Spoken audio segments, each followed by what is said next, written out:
People want to hear that. And so they seem very credible, they seem very trustworthy, and don't forget, they're also very entertaining and very interesting. If you're familiar with Li Jiaqi, he won a Guinness record for like the most lipstick applications to models in like 30 seconds. So if you're able to create a lot of buzz with interesting things that you do, people who may not want to buy lipsticks will also stream in just to watch what he does. And then from there, you might get hooked. 这就是一般女生出门的时候涂的口红的颜色。 Live streamers also use sales techniques such as limited time or supply. This sense of scarcity can often encourage viewers to buy. The platform in itself creates and enhances some of these things because you see it live. Something we call social proof has taken over, meaning that, hey, other people are interested, other people are joining in, other people want the same product. And they add it in the chat and they ask questions and they say, oh, I want this too. What happens then? It makes the whole product even more scarce. But it's not just influencers. Local farmers, luxury brands, even mutual funds have also started their own live stream shows. Working with very top-tier live streamers can be risky. It's not necessary that the benefits will end up with the brand. So we see company executives opening their own shows. And we see like P&G have their own sales room, which runs shows every day as well. We also have like local governors in like small towns to sell their agricultural products. So the live streaming is definitely transformed the way product owners can think about how to reach their consumers. And it enables a lot of players to actually sell. Live stream shopping is going global. Merchants in Southeast Asia have embraced this trend. And in the West, Amazon has upgraded its live streaming function, adding interactive features like chat rooms. Companies, including Google and Facebook, are also developing and investing in technologies to integrate video and e-commerce. 直播电商它其实已经开始成为主流，它未来的发展空间跟潜力都是巨大的。接下来大家会越来越依赖这种购物方式，会变成一个比较日常化、比较规范化的这么一个趋势。If you look at the numbers alone, their numbers alone, Li Jiaqi's numbers or Via's numbers, you know that they can sell and you know that they can generate revenue. Are they able to sustain it over a long period of time? It depends on how innovative they are at changing some of the things that they do. But you can't expect consumers one day turn into virtual shopping for good. There will be the nature of us that crave to go into the store, to touch the goods and actually wear it and see how it looks like and walk around in that with our friends. And those things wouldn't be replaceable with live streaming.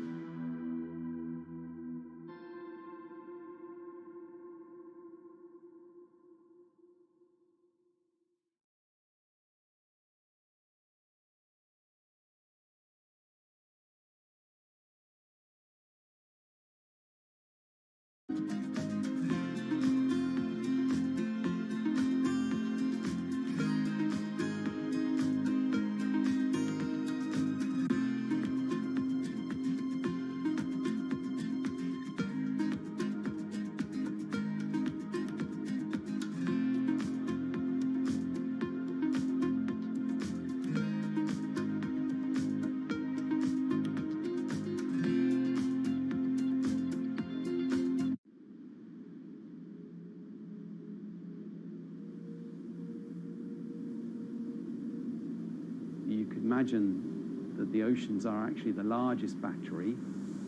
We're storing huge amounts of energy in the oceans. The wave motion can be very deep. It can extend down several hundred meters. And once it gets to the near shore, from about 50 meters, the whole water column is moving backwards and forwards. As we search for ways to reduce our reliance on fossil fuels, some are looking to a largely untapped potential source of renewable energy. In theory, waves off the coast of the United States alone could generate over 2 trillion kilowatt hours of electricity a year, enough to power more than half of the country.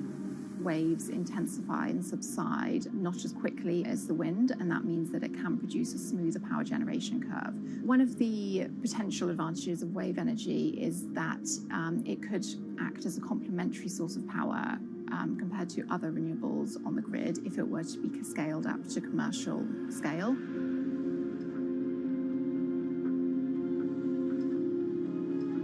For decades, engineers have been trying to convert wave energy into electricity, but a host of technological and financial challenges have complicated their efforts.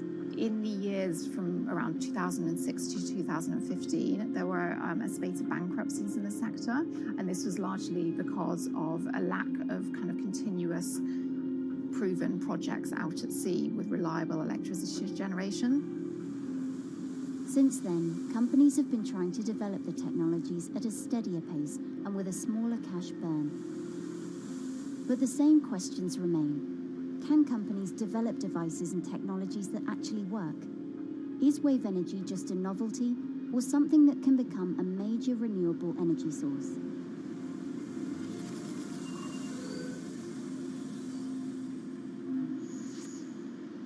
The sea is a very challenging environment within which to operate a power project. So seawater is corrosive and conditions are very rough. So this means that power projects don't have a very long lifetime, and it increases operating and maintenance costs. Partly because of that, many early wave energy projects hit rough waters, such as the Pelamis Wave Energy Converter in Portugal and the Isla Limpet project in Scotland. But that hasn't stopped others from trying. Companies are focused on testing projects out at sea, proving their durability, trying to raise capital and bring down cost. The sector hasn't really converged around one single technology design, and companies are kind of undecided about which design works best.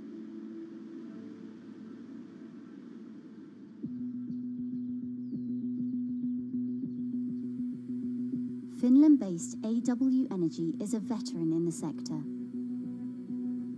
The first proof of concept of the company's device was made in the 90s after diver Rauno Koivusaari observed the strong back-and-forth movement of a hatch cover in a shipwreck in the Baltic Sea. The waves are generated far from the coastline, so the wind blows on the surface of the water, causing the water particles to rotate, and that rotation extends deep down below the surface, and the waves can be very long. They can be several hundred meters long. And as they come into the near shore, this rotational energy turns into an elliptical energy, and eventually backwards and forwards, as you probably noticed if you've been swimming on the seashore in large waves, you're pulled in and out. That's the energy that we're extracting. There's a sweet spot where we deploy, so around 10 to 15 meters of water depth. That's where there's still strong wave energy coming in. After years of research, prototyping and testing, the company has deployed Wave Roller, a 350 kilowatt device in the waters of Portugal. Wave Roller has an 18-meter wide and 10-meter high steel panel fixed to the seabed via a floatable foundation. The panel moves back and forth with the waves, capturing the energy. It's submerged in the depth of 15 meters, so it's protected from the extreme waves. We generate electricity by capturing the movement with hydraulic circuitry in a machine room underneath the surface. That hydraulic energy we turn to electricity with hydraulic accumulators and hydraulic motors, and also a generator. The Wave Roller has survived large waves at sea for over a year and delivered electricity via an underwater cable to the grid in Portugal. Meanwhile, the company has won a €2.5 million grant to work on an upgraded version of the Wave Roller, aiming to increase the electricity generation capacity to 1 megawatt. The upscaled device would have a bigger panel, 2 power takeoff units, and improved software to control the energy production. We have taken into use a wave prediction algorithm that kind of tells us what kind of waves are coming into our device. That gives us few seconds to prepare for capturing more energy, and the difference in that is significant. Our future plans are to deliver technology around the world. So I'm hoping we can be working on delivering technology to projects in Asia and also in the American continent as well.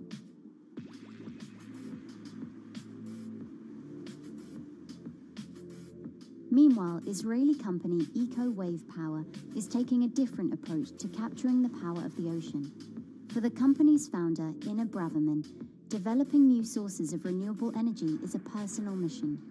I was born in Ukraine in 1986, and 2 weeks after I was born, the Chernobyl nuclear reactor exploded, causing the largest in history nuclear disaster.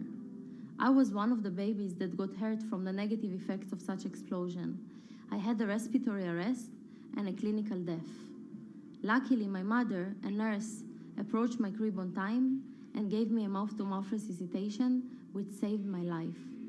I got a second chance in life and decided to do something good with it.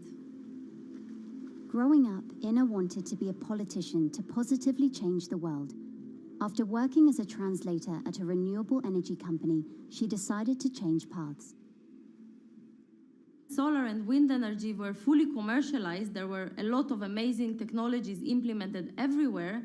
I saw that wave energy, although it's an immense source of electricity, the biggest companies in the world are trying to develop wave energy with no success. And there was kind of a race going on in the world of who is the company that is going to develop a viable wave energy solution first.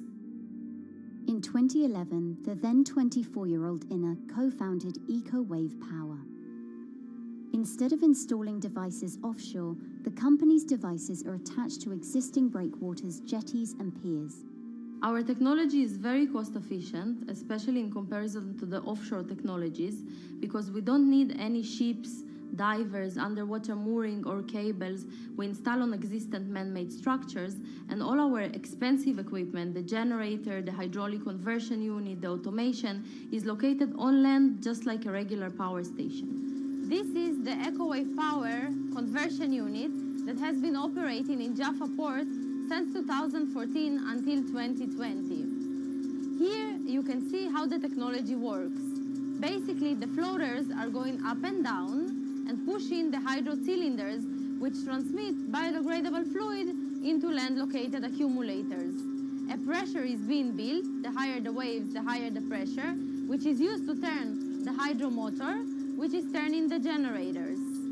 The whole system is controlled by a smart automation system, which you can see right here. And in case of upcoming storms, the system automatically raises the floater above the water level and keeps them in the upward position until the storm passes.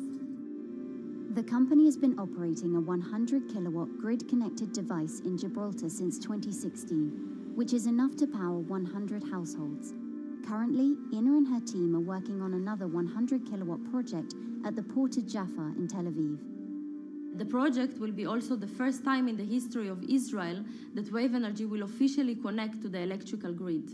And our goal going forward is to expand it to all suitable breakwaters in the city of Tel Aviv and to supply a significant part of the city's electricity needs.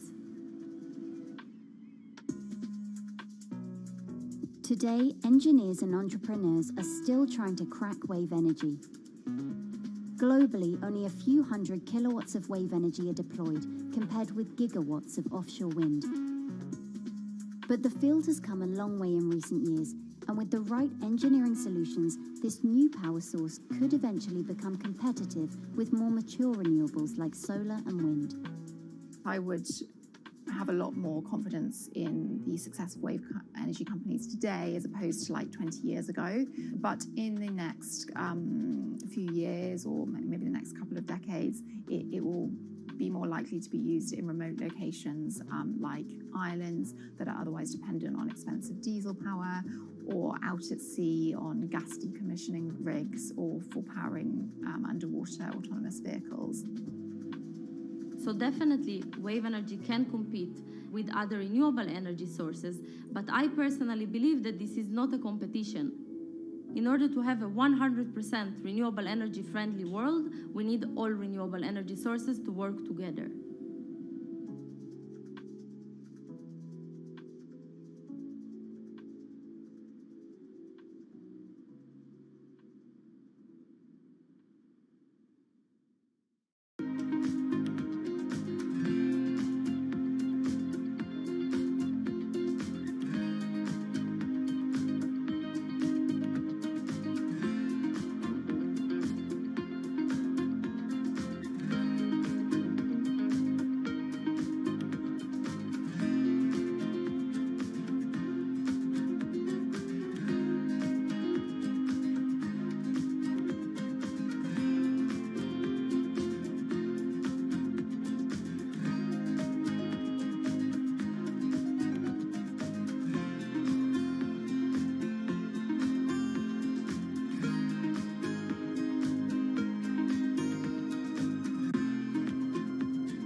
Who are all these people from? Who are all these people from?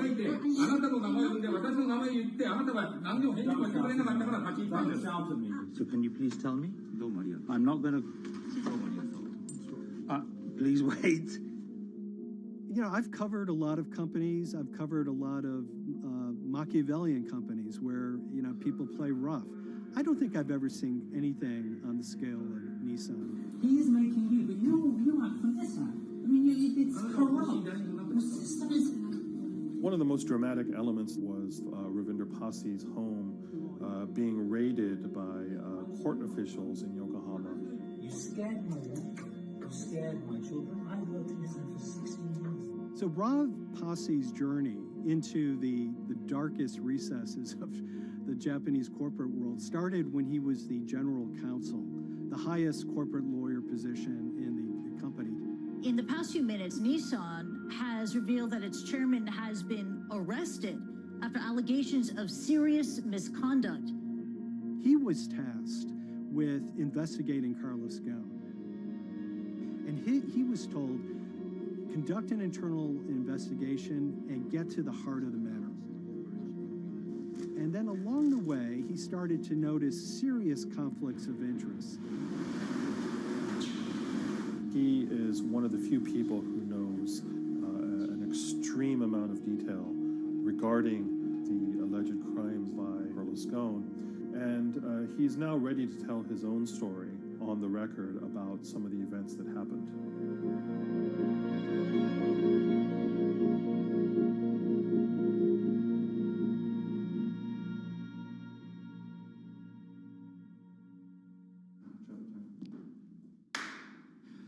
My name is Ravinder Pasi. I'm the former Global General Counsel of Nissan Motor Co. Limited. And you could say, yes, I had a front row seat in terms of what was going on.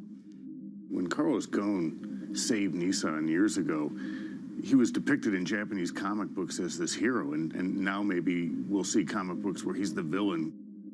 In corporate Japan, Nissan was quite an unusual company. It was led for 2 decades by a non-Japanese executive. Well, Carlos Ghosn was a hero in the Japanese business world. If you had a global business celebrity in Japan and worldwide, it was definitely Carlos Ghosn. In a country with few foreigners at the top, he stood out. But over the years, he saved Nissan from bankruptcy, allied with Renault and Mitsubishi, and turned the alliance into one of the most competitive in the world. Yet as the years went on, you know, I think his ambitions changed a little bit. He started thinking about legacy plays, and one of them was to really tighten the alliance between Renault and Japan. And unbeknownst to him, there was a contingent of senior Nissan executives that were really felt threatened by that move. They really thought that they would lose complete control of the car company, and even in the government, there was probably a little bit of anxiety about a national champion in the auto industry falling under full-blown foreign control. Carlos Ghosn was an auto industry leader, respected by many in Japan. Now he's in jail. The arrest of Carlos Ghosn came completely out of the blue. This was in November of 2018. He was coming to Japan on Nissan's corporate jet for a regular executive meeting, and he was met on the tarmac by Japanese authorities who whisked him away to jail and charged him with financial misconduct crimes. So what happened was that a power struggle ensued inside the company, and somewhere along the way, it was criminalized. By that I mean that there were allegations leveled at Carlos Ghosn about the way he reported his pay to Japanese authorities, the way he handled money inside the company, that in other contexts might have been a board action, might have been handled internally. A number of executives at Nissan decided to take this difference and take it over to the Tokyo prosecutor's office, and that unleashed a chain of events that would shake the entire auto industry. So after Carlos Ghosn was arrested, Nissan launched an internal investigation into the events that led up to his arrest. So Rav Passi was tasked with investigating Carlos Ghosn, and he was told, get to the heart of the matter, find out what Carlos Ghosn did wrong and bring it to our shareholders. It's really complicated because you had various things coming out of the weeds. 2018, the investigation has started, and we become aware of matters in terms of conflicts, actions by certain individuals that cause some concern because things might not quite be what they seem. So in our story, we really took a close look at Harinada and his role in Carlos Ghosn's downfall. Harinada is one of the most fascinating figures inside Nissan. He's also a lawyer. He's originally Malaysian. Hello, Mr. Hadi. And he had a meteoric rise through the company and became very, very close to Carlos Ghosn and other top figures. He had a front row seat at all the major strategic deliberations at the company. And when he discovered that Carlos Ghosn, as his final legacy play, was going to tighten the relationship between Renault and Nissan, he made a decision to go against Carlos Ghosn. And he became one of the key figures that decided that Carlos Ghosn had to go.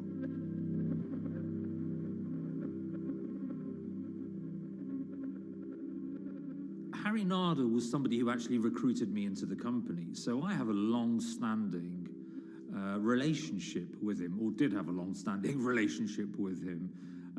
For many, many years, he was a mentor. I had doubts about the credibility of the process right at the start. Harinada had a plea deal with the Tokyo prosecutors. Now, that suggests he was intrinsically involved in some of the wrongdoing, or the allegations of wrongdoing, and it just didn't smell right, just doesn't sit right. So there was a basic conflict of interest. In other words, Harinada had to deliver results to Japanese prosecutors to avoid his own criminal liability, and he's accusing and leading the investigation of Carlos Ghosn. Some of the people who had been involved in the original alleged crimes were also looking into the affairs themselves. Ravinder Passi began pointing out some of these conflict of interest issues. And the reason for that is essentially his concern was for the company. If the company's own investigation into itself was compromised, that could lead to a very weak position in various lawsuits that it was dealing with across the world. I had discussions with Harry, discussions with the statutory auditors about these conflicts, discussions with HR about some of these conflicts, because at that point, we reported into him. You know, at the time, everything was quite, as you can imagine, it was, we've got to do this, we've got to do that, we've got to move fast. But when you step back and look at some of these things, you just think, my God, what was going on here? Because me, members of my team, were being placed in immediate danger. Your chairman's been arrested, a representative director's been arrested. They both happen to be foreigners. And then now what we need to do, we're being instructed to do, is certain compliance professionals need to go into properties in Brazil, for example, and retrieve evidence. They've got to do it very carefully, because if they don't do it carefully, they're going to get convicted of criminal activities. And likewise, when a team of lawyers were commissioned to go to Lebanon. I mean, one of my immediate concerns was, why are lawyers from Nissan being sent to go to Lebanon to retrieve evidence? These are just lawyers, they're corporate lawyers from Nissan. You had revelations that a number of executives had benefited from share appreciation rights when they shouldn't have. I mean, you know, substantive amounts of money being taken by these guys when they weren't entitled to take them. And you do think, yes, how is this going to look later on? It's going to look quite concerning. So that triggered for me the sort of assessment that, well, I'm going to have to do something, because up until this point, I haven't put down on paper these conflicts and these issues.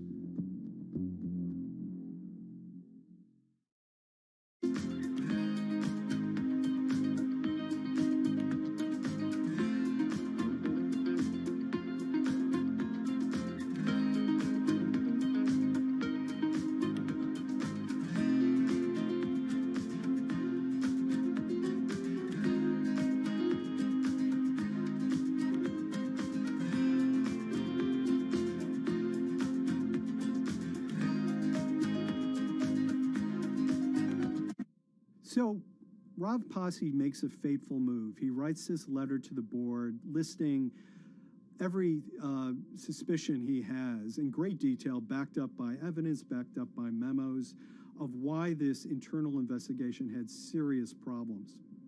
He sends the letter to the board, and it's crickets. He doesn't hear much of anything. Nothing happened thereafter. Nothing at all. Just like it just gone into a black box. And he began to suspect that there was a desire, even at the highest level within Nissan, to kind of sweep these conflicts of interest under the rug. Unfortunately for me, I think, you know, again, with hindsight, people must have thought that this is the nail that's sticking out, and we can't have this. Within 3 days of me submitting that to the board of directors, that letter to the independent board of directors, I was removed from the Goan Executive Conduct Matters. I was then told that I could not attend board meetings anymore. And up until that point, I had attended every single board meeting. I was then also told that after 8 years of being in Japan, I'd be going back to the UK. It eventually transpired that I'd be the VP of Projects and Transformation, managing a team of 3. So you can imagine what this feels like at this stage. Almost an arbitrary removal from Japan, where I've lived for 8 years, had 3 children there, my family has grown up, and we've been settled there, having a few months earlier been promoted to vice president at a global level, to being almost demoted. So Pasi was essentially being reassigned to get him as far away from the internal investigation as possible, and also to a certain extent in retaliation to some of the issues that he brought up regarding the internal investigation and Harinada. What happened to Rav Pasi can be seen as a series of corporate humiliations. I mean, first of all, his immediate responsibilities were taken away from him. Eventually, he lost, you know, the coveted general counsel title. But it didn't stop there. Toward the end of his stay in Japan, Rav and his wife were convinced that they were being followed. During that period, I'd noticed that whilst driving my car, I'd have other cars following me.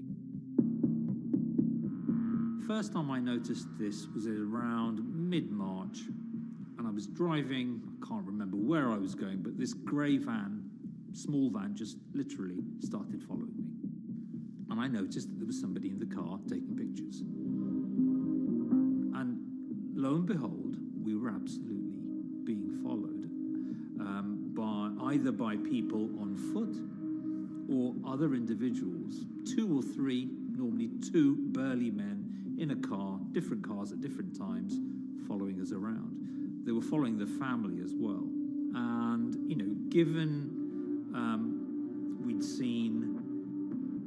I'd seen the Nissan security department behave in a very, very egregious manner with others in terms of following and surveilling, I was very concerned as to what they were doing and who they were giving this information to. Because if they're giving this information to the authorities, you do think, why? What's going on here? I mean, this is just not normal behavior.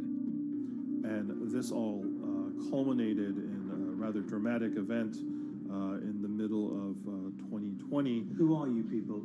Where Nissan had hired a legal team and had obtained an unusual court order from the district court in Yokohama to basically do a search of his home and seizure of his corporate laptop and phone and other documents. If you don't let us in now, we have to break this key.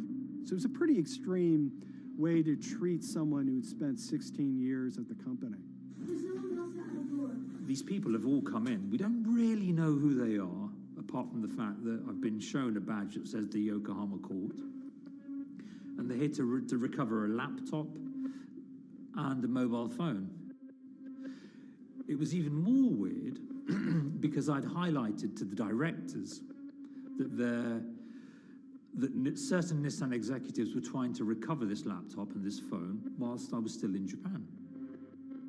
And I was very concerned because it had evidence on there that related to misconduct matters and other forms of inappropriate conduct. It was just another form of intimidation, another form of harassment, forcing me almost to leave the company and the country. Because once they'd retained and obtained these items, we were still followed, which, again, I just couldn't understand. What is the point of doing that? You know, this isn't a car company. This is not the KGB.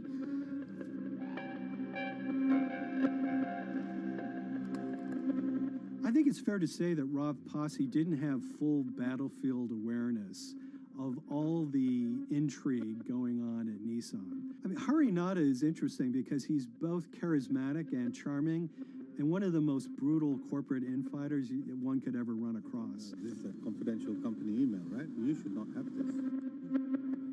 If he had fallen into line, he would probably still have his job at Nissan, be paid very well, and continued his work.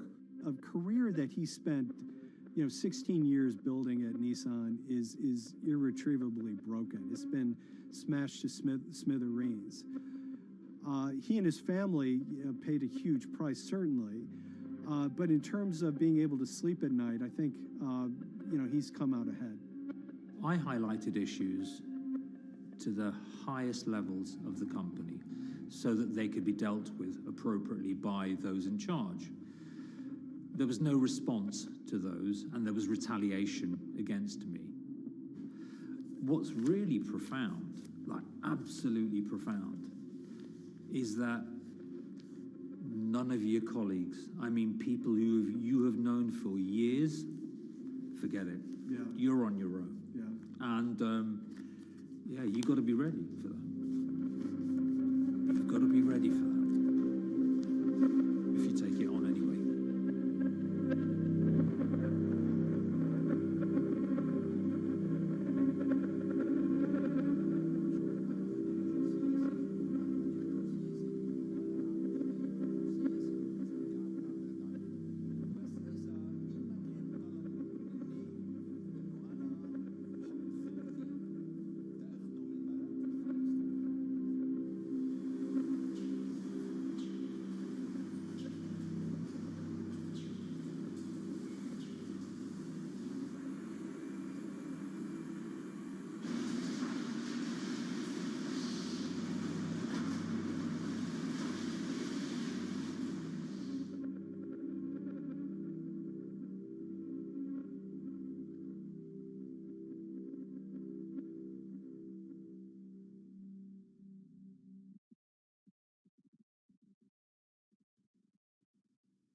This is the awful truth.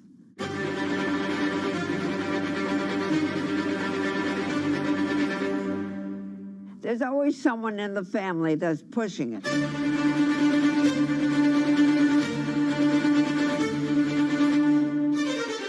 This lady does not deserve to be taken advantage of, especially at your age with your own grandchild. Yeah. My grandma is having to sue them. I'm testifying against them. Nobody's talking. They're one floor below right now. I get afraid to go on the elevator. It's sad that it had to devolve to this. It's like a soap opera It's a to very me. sad thing. It's a family feud. A family feud. Here's a family that, on paper, you would think has the wealth that so many people seek, yet at the end of the day, it seemed to sort of rip everybody apart.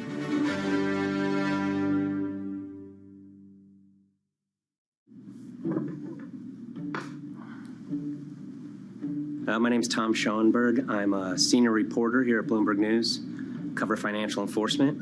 I was approached by someone close to the Schottenstein family and asked whether or not I would be interested in writing about Beverly Schottenstein and this case that she had against J.P. Morgan. And it was immediately clear that there was a great story here to be told. So I started just, assembling all sorts of documents that the family made available to me. That included a diary that Beverly had begun writing when she started having suspicions about what was actually going on with her money. Beverly obtained her wealth from the Schottenstein kind of retail empire that has at times included Big Lots, Value City, American Eagle Outfitters, DSW Shoes. Beverly's husband died, and at which point they sold off their portion of the company, bringing them an enormous amount of wealth at around 1990. Estimates of her wealth were around $90 million. She, for many years, had that pool of money being managed by outside advisors. Her grandsons in the late 2000s had both graduated and were becoming financial advisors. She gave them a little bit to work with, and over time, her grandson, Evan, became the trustee of her entire estate. Managing sort of family money is not a conflict. In fact, some ways in wealth management, it's kind of how you get your start. It's kind of the seed that you need to sort of get going in the business. But Beverly started having suspicions that something was wrong probably in around 2016. Well, there were suspicious things, but taken separately without everyone talking about their own experiences, it was hard to really put it together. She had written a check to her caretaker, Dawn, that bounced. So she went down to her local Chase branch to sort of find out what was going on. She wasn't getting paper statements in the mail, so she asked them to print out a number of her statements having to do with her checking account and her credit card account. So we went to the bank and asked for the statements. And she got a whole year and going through all of them, page by page by page. And it was there she saw all sorts of charges that she said she didn't authorize or didn't know about. I was becoming very, very suspicious. I was starting to look in the money part, and that's what bothered me more when I saw that money was going. And I was not a big spender. Around the same time, Dawn, she starts noticing Beverly's son, who lived in the condominium below her, came up with Evan with a shredder and started grabbing papers in her office area, including some with J.P. Morgan letterhead, and just started sitting at the kitchen table just shredding documents over and over. Yeah, they came in one morning. They used to do it in the back. Through the back door, and they brought the shredder inside. And then they went in the drawers in the office and took out all the papers, and they started doing it. I was very suspicious because I know you don't go around and destroying papers. Beverly said that they had done this many times before. That's when she said to me, Dawn, I'm going to write my feelings in this black book. Diary. And it's a diary, and she started writing. Each day she would write a little at a time. Around the holidays of 2018, a package had arrived, a FedEx package, and in it were materials about a venture capital fund based out of the Cayman Islands. Dawn and some other family members take a look at this, and they see that Beverly is signed up for this fund to the tune of $5 million over the course of several years. And that was really the beginning of it. That was sort of the tip of the iceberg when it became obvious that something was going on, that my grandmother really wasn't aware of this fund. You know, Beverly started to panic. She got really upset and called, J.P. Morgan's headquarters in New York and asked for Jamie Dimon. She said she was told someone would call her back, but she says that never happened. She wrote a letter to Evan and Avi, and in there she laid out a number of things that were concerning her: unauthorized trading, the checking account. She had about $1 million worth of jewelry in a safe deposit box, and that her son Bobby had the key to that box, and that jewelry had gone missing. All this was kind of packaged in this, 5-page handwritten amendment to a will and trust.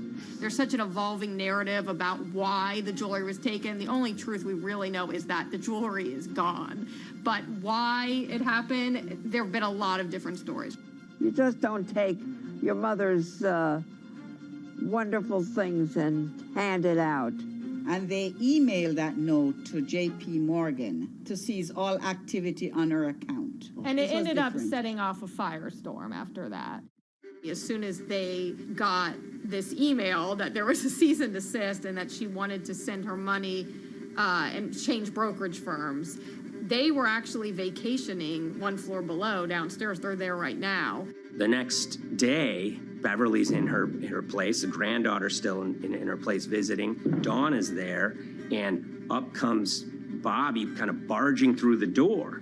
And he's screaming about what was sent to the J.P. Morgan. They're now investigating them. And he's furious, takes his mother and sort of puts her into a chair, gets pen and paper, and she says physically forced her to write a retraction letter. They were pushing me around. It was a scary time. I was really afraid, too. I had to take her to the doctor, and she did an x-ray because she was in so much pain. The locks had to be changed. The phone number had to be changed. I really thought we were going to have to hire guards to be outside just for protection. Oh, it was terrible. Horrible scene. Beverly brought her case before the Financial Industry Regulatory Authorities, usually known as FINRA. It took several months of hearings. She sees all sorts of transactions that's going on, hundreds of them that she claims that she never knew about, never authorized, but yet were logged in J.P. Morgan's files as having been direct requests from her. That included the sale of a large amount of Apple stock worth several $1 million, as well as all her stock in Big Lots.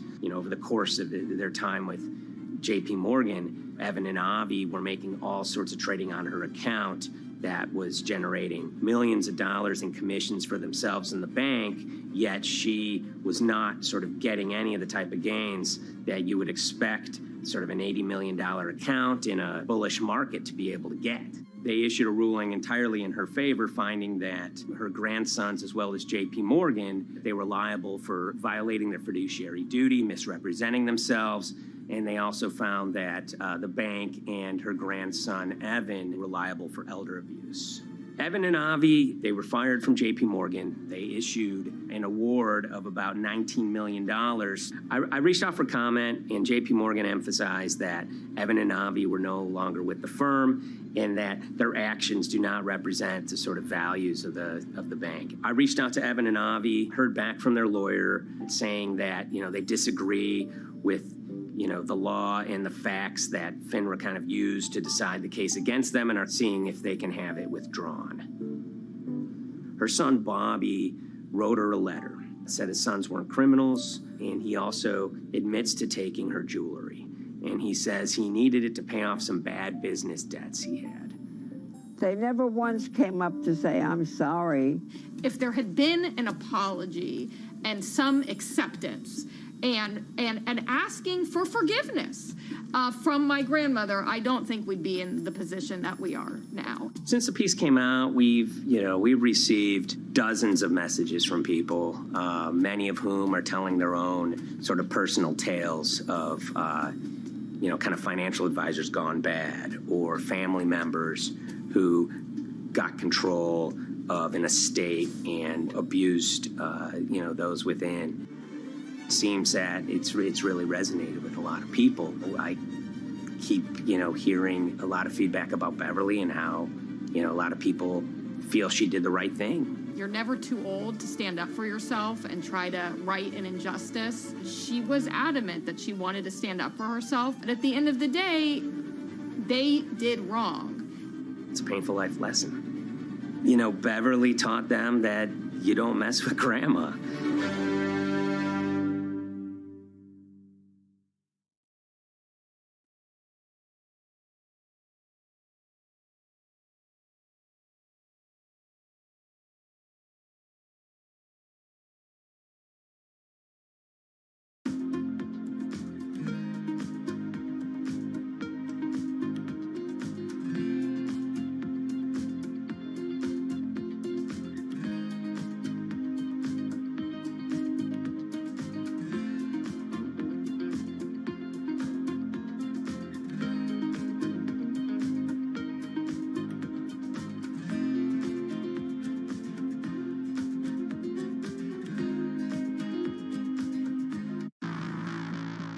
On April 20th, oil markets did something they never had before, and they crashed, went into negative territory and closed the day at minus $40. Meanwhile, in a place called Thaden Boyce in Essex, a group of 9 traders, led by a guy called Cuddles, made $660 million over the course of a couple of hours. The price of oil has collapsed to a record low. We've never really seen anything like it. WTI this morning down more than 35%. People maybe wouldn't have been so surprised if the oil price had fallen to zero, but the oil price went to minus 38. It went far lower than anyone had expected. And so lots of people in the market were saying, well, hang on, something else is going on here. A couple of months later, I started to get wind through a kind of network of sources that a tiny firm in the outskirts of London had made a huge amount of money that day and potentially had some part to play in what happened. The information we got was that 9 traders at Vega Capital London had made in the region of $660 million in one day. As a group, I think they made as much money in one day as Apple makes from its international sales in one day. I mean, it's an insane sum of money.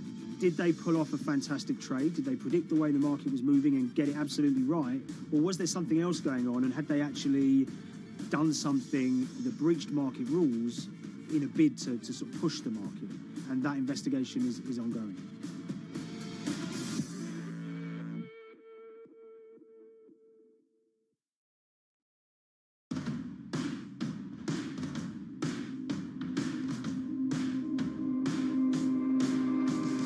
So Paul Commins is a trader who cut his teeth in the pits in the 80s and 90s when everyone had a nickname.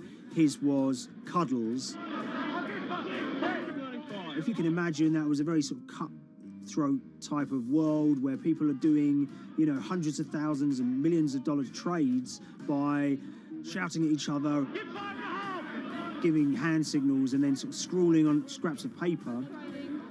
The culture of the trading pits in London was very influenced by the working class guys who became traders there. They weren't like the city bankers that had gone before them. They weren't usually Oxford or Cambridge. They didn't wear Savile Row suits. They were ordinary working guys who happened to have a talent for trading.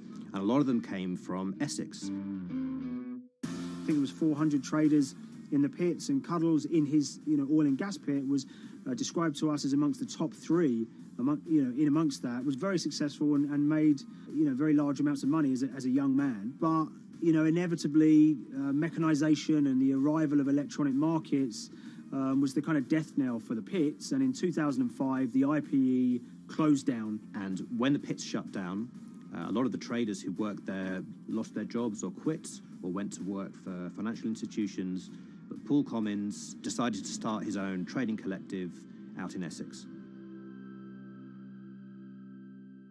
Some of them are ex-pit guys, cut from the same cloth as him.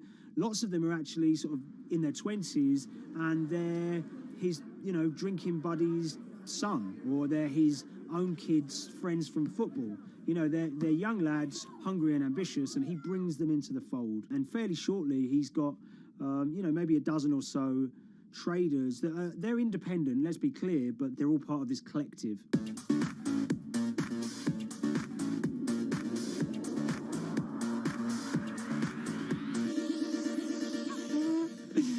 Yeah, I'll let Liam deal with Essex. I am from Essex, so I feel like I'm free to, to get into this. Sweet, as they say. If you were to ask someone in Britain how they would imagine a kind of Essex person, they would see someone who's maybe slightly flamboyant, with a sort of Cockney accent, a sort of Guy Ritchie-style accent. Not afraid to splash the cash, but it's probably pretty bright and has done well for themselves. Don't even make sense, does it? But, these guys, they drove around very nice Rolls Royces and Bentleys. They went to places like Marbella on holiday. Thaden Boyce is a very wealthy place. You have to have considerable income to be able to afford to live in that village. It's a really nice place to live, and it's 20 minutes tube ride away from the city. Earlier in the summer, we have this lead, which is that there's this tiny firm called Vega Capital London, and they were the biggest winners from the biggest oil crash in history. Anyone that covers markets is going to be surprised about that. You're thinking your BPs of the world or your Glencores, but it's this tiny firm. And one of the big challenges that we had was actually finding out who worked with Vega Capital. It wasn't immediately obvious, and at first we had absolutely no idea. If you go to the Vega Capital website, it says it's under construction. If you do basic online searching, it's very difficult to find anyone who's publicly connected to the company. So inevitably, we're incredibly curious at this point. Like, who the hell are these people? The more reporting we did, the more it became clear that this group were connected socially as well as professionally. They went to weddings together, they played golf together, they would go on holiday together. We found out that a number of them were members of the West Ham Supporters Club in London. A few of them started companies together, so you could see all the connections between them and start to see a distinct group emerging. And it really just was this kind of shock that, this wasn't just like a hedge fund or a firm you'd never heard of. This was actually a group of buddies who all had the same experience on this day and had all made a huge amount of money. So if you're an oil trader, there's a number of different ways you can trade, and probably the most popular is WTI futures contracts. And it's basically a contract that says, I'm going to buy 1,000 barrels of oil from you at this point in the future, or I'm going to sell 1,000 barrels of oil to you at this point in the future. It's actually just a financial contract to gamble on to predict whether oil is going to go up or down. On the 20th of April in Essex, there had been signals for a while that this was going to be an exceptional day in oil markets. And we know that some of them arose early and started their trading in the early hours of the morning while it was still dark outside. Essentially what they were doing is buying contracts that gave them an obligation to buy oil at whatever the price ended up at 2:30 p.m. So they're basically placing a bet that oil was going to fall throughout the day. But they're simultaneously selling lots of oil as well. And whether they make a profit and how much profit they make is the difference between what they buy the oil for and what they sell the oil for. Now, of course, we now know throughout April 20th, the price dropped and dropped. So this is going very well for them. They are committed to selling oil at these prices, and the prices are continuing to fall, which means they're going to be able to offset it and buy oil at cheaper at the end of the day. Now, once it gets to kind of 1:30, 2 p.m., that's when things start to get really interesting. Suddenly there's a kind of influx of buyers and sellers, as desperation increases in the market and trading volumes go up. Now at 2:08 p.m. exactly, something bizarre and unprecedented happened, which is that oil passes into negative territory. And it fell to a record level of minus $38. We've never seen anything like it, period, in terms of the contraction of the global economy. That huge gulf between what they were buying the oil for and what they were selling it for enabled them to make more money than they ever thought possible. So their profit was the difference between minus 37, and all of these positive numbers on every contract they sold. The price of crude briefly hit minus $37 a barrel. For one group of traders operating from a small office, it was a very, very profitable day. It's important to remember this had never happened before in the history of oil trading. No one could have predicted it. I can't think of another example of where you enter a trade and you get paid on both sides. You get paid both to sell and to buy.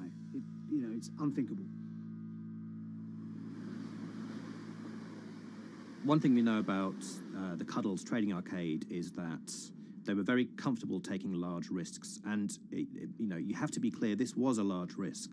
Yeah, we spoke to oil traders, both people that know these guys and people that don't, and they all say that this is, incredibly risky. And that's actually what stops a lot of oil traders doing trading like this. They simply aren't willing to stomach the risk. But Cuddles and his friends were. So when the kind of final calculations came down, the group of the 9 most profitable traders made $660 million or thereabouts between them. I mean, if you can imagine, I think 3 or 4 of them made in excess of 100 million each. One of the astonishing things about this trade is that 2 of the individuals who made more than $100 million in a single day were in their 20s. One of them was 22 years old. Only a few years earlier, he'd been posting on his social media about doing teenage stuff with his mates in town and going to see girls and rap music. And here he is a few years later making $100 million in a single day's trading. When me and Liam discovered that, we couldn't believe it. We couldn't believe what we were seeing.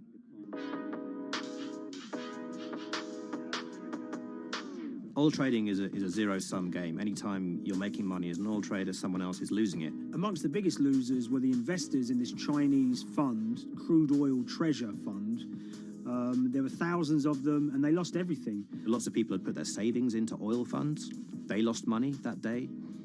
Big banks and brokers who sort of stand in the middle of trading parties, they lost money that day. And another interesting thing is that oil-producing countries like Kuwait or Canada, they sell oil as an average of the WTI closing price over the preceding month. So the fact that one of those numbers in that average was minus 37 meant, if you can imagine, countries like Saudi Arabia and Kuwait potentially lost a couple of dollars on every single barrel of oil they sold that month. Vega Capital's traders made such an extraordinary sum of money that it was inevitable there would be some scrutiny of what they did. But it wasn't just the sums of money they made. In the vital half an hour before the settlement price was set, they were by far the biggest sellers of oil futures in the market, which is an incredible thing to think about when you consider that the other participants in that oil market are going to be the world's biggest banks, oil majors, BP and Shell, and here you have a group of 9 guys in Essex who are having this significant influence over a global market for oil. I mean, I think you have to assume that if these guys had made $7 million or $10 million, they probably would be celebrating in Essex right now. But the fact that they made closer to $700 million has meant that they are facing understandable scrutiny. We wrote individually to all the Vega traders who did exceptionally well that day, and we got a letter in response from a law firm representing the group. And the law firm was at pains to point out, number one, that they haven't been accused of any wrongdoing, that they all traded independently and separately, and they'd basically all made up their own minds that this was what was going to happen in oil markets based on publicly available knowledge, and decided to execute this trade. What I love about these stories is there's a real variance of opinion, and some people will look at what happened and think that must be dodgy. They all traded at the end of the day. They all made a huge amount of money while all these people lost. That's shocking. But lots of people say these guys are at acute disadvantage. They're in a market that's inhabited by, huge technology-driven funds and firms and oil giants that have got all the advantages in the world, and when you get a bunch of Essex geezers who essentially beat the market and find a way to make a huge amount of money, they should get a pat on the back, really, because that's the dream.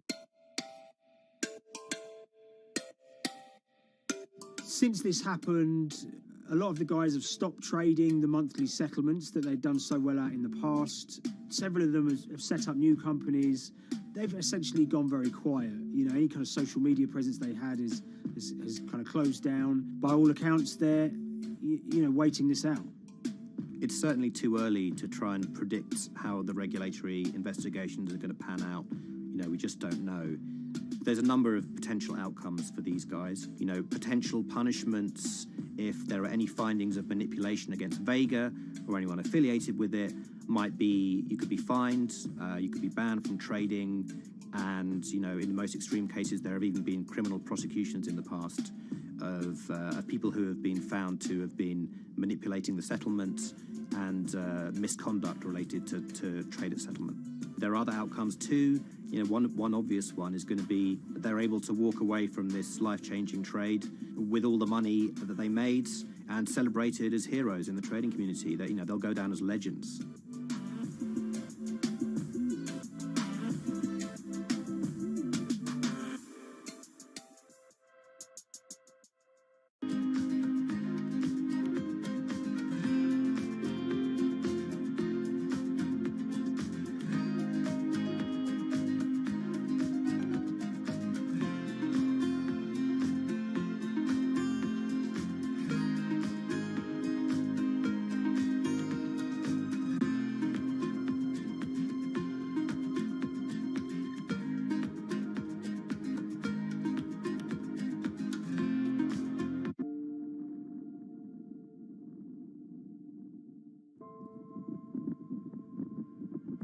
It's very important, given the nature of the climate crisis right now, for the general public to have an understanding of what progress is or is not actually happening.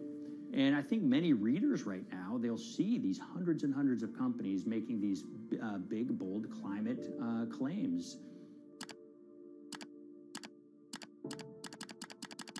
And they would be forgiven to think that we're well on our way to meeting the emission reduction trajectory we need to be on.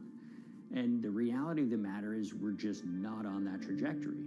And a key reason for this sort of disconnect is the use of offsets that aren't doing what they claim to be doing. We have a massive potential for sort of willful blindness. We can convince ourselves of things regardless of what the facts are. And so that's what tends to happen in these cases. It's not that anybody is setting out to commit climate fraud. They sort of walk themselves into a situation and they convince themselves of one thing, and that allows them to convince themselves of another thing. But at the end of the day, they're doing something that makes no sense at all.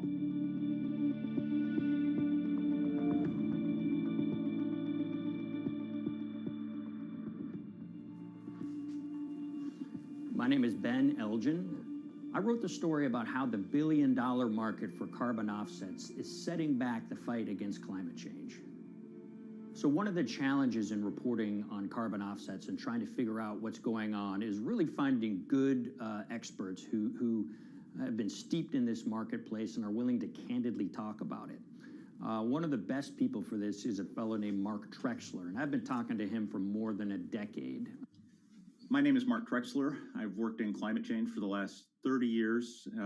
I was actually hired by the World Resources Institute in Washington to work on the first carbon offset project in 1988. In terms of defining a carbon offset, one of the beauties, so to speak, of greenhouse gases, sort of the silver lining of greenhouse gases, when you put up a molecule of CO2 into the atmosphere, it can be anywhere in the planet in 7 days. And therefore, if there's an option to reduce emissions on the other side of the planet, and you can do that very cheaply as compared to doing it in your factory, for example, then why not pay that person, that factory on the other side of the planet to reduce their emissions? Then you are, in a sense, offsetting your emissions, and the atmosphere doesn't really see your emissions anymore. So carbon offsets have been around for quite some time, and they were actually key with these international climate agreements, such as the Kyoto Protocol, which mandated the wealthiest countries reduce their greenhouse gas emissions. The treaty was signed on the 11th of December, 1997. Decided. The business community in general saw carbon offsets as a huge opportunity to comply with whatever policies and measures might be coming down the pike on climate change much more cost effectively. We've seen a huge surge in companies making big proclamations about how they're going carbon neutral or zeroing out all of their carbon emissions. We're going to reduce our carbon footprint to net zero. Unilever is committing to net zero emissions. We can achieve a net zero emissions world. We began looking at these corporate claims of dramatically reduced emissions, and we noticed so many of these companies were using carbon offsets to achieve these aims.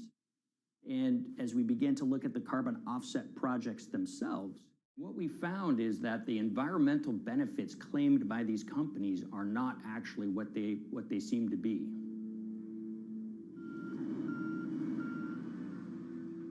And as we sort of saw and spotted a number of these very aggressive carbon offset projects, which appeared to be generating inflated credits or bogus credits, we saw a number of them were associated with the Nature Conservancy. This surprised us. The Nature Conservancy is the world's biggest environmental group. They have about $1 billion a year in revenues, and they've been around for 7 decades. They've preserved about 125 million acres of land, and they've done so many good works over the years, and they've been very strong in terms of working with corporate partners. The Nature Conservancy has taken a different approach, a very pragmatic and pro-business approach. They will not go out and criticize a big polluter, but they're very happy to work with them.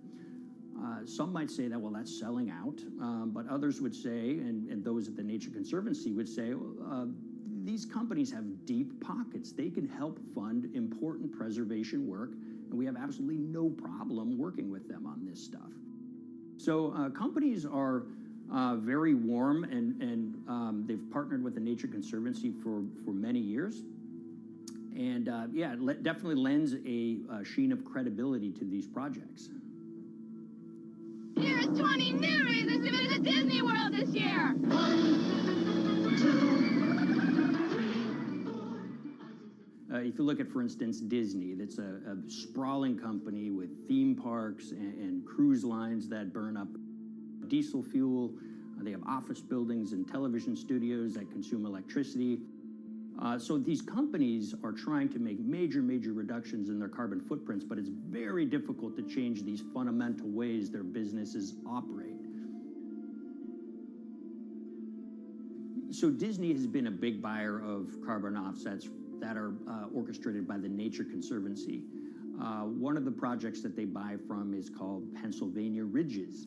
And that's a plot of land. Most of the land is actually about a 3-hour drive outside of Philadelphia. Interestingly, this land, 3,000 of these acres, was actually acquired by the Nature Conservancy in the late 1990s.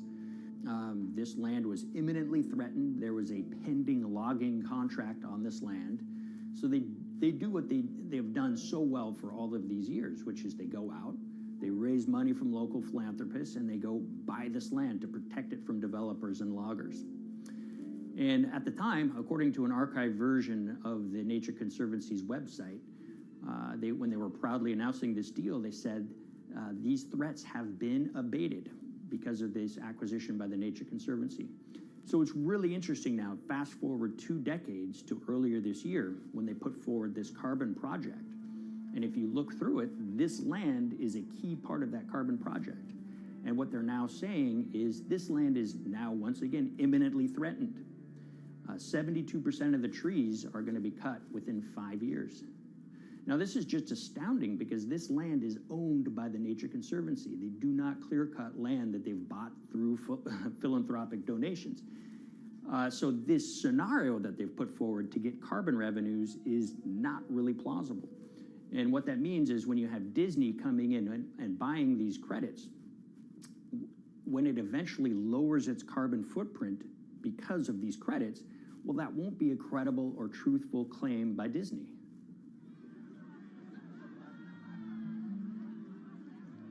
So this is an organization that truly understands the threat of the issue of climate change and is wanting to do its part to address this.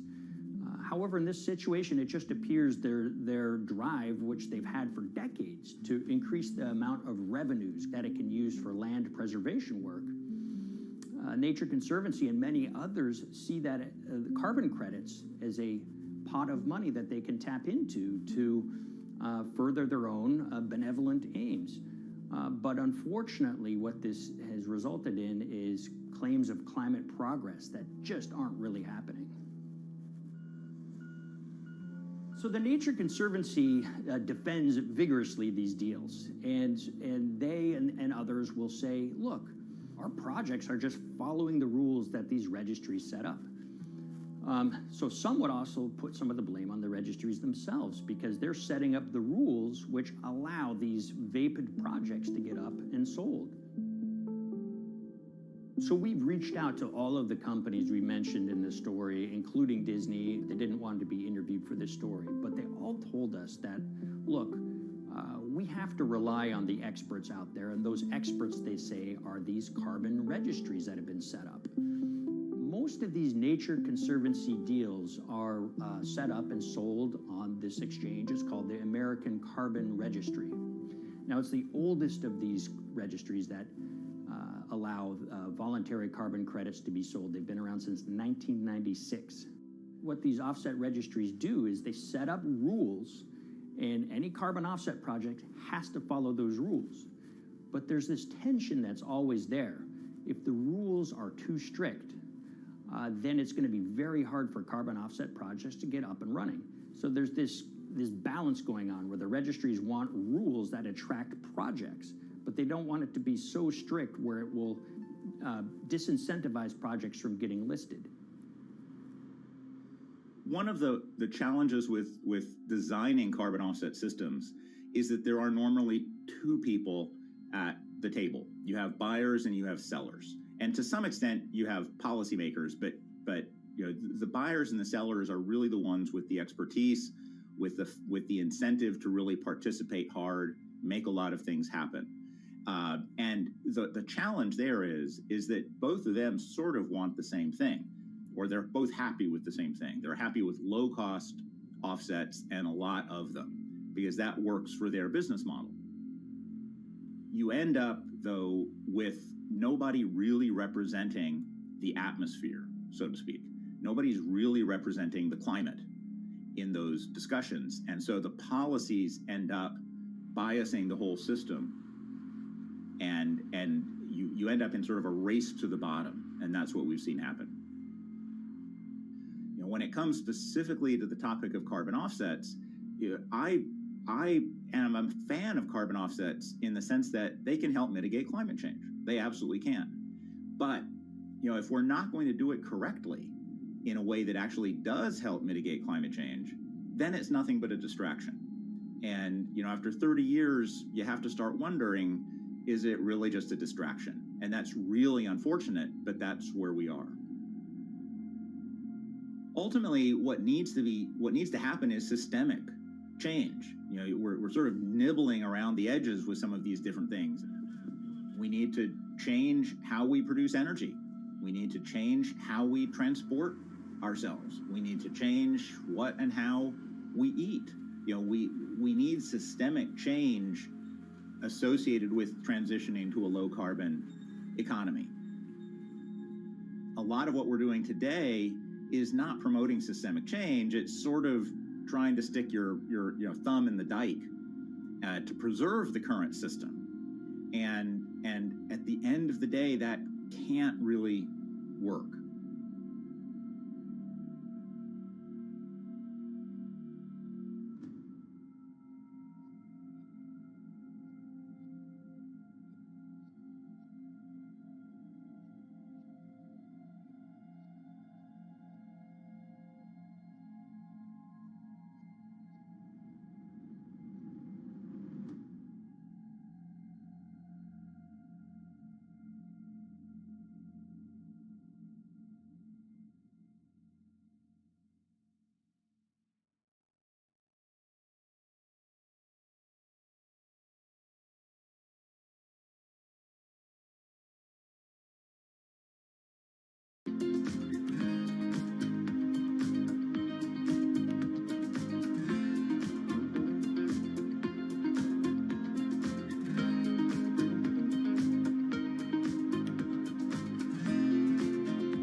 the Hyperloop. There's a good chance you've heard the name by now.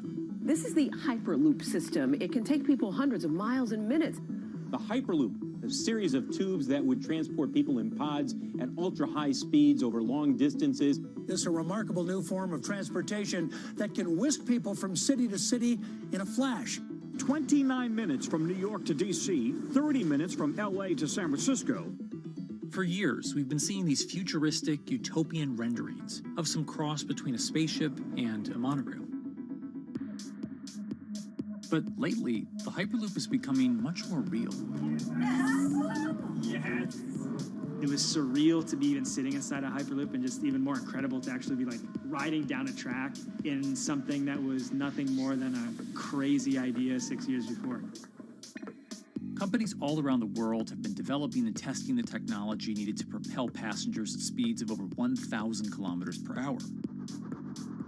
But for many, speed is only the first step to unlocking the full transformational effects of a new mode of transportation.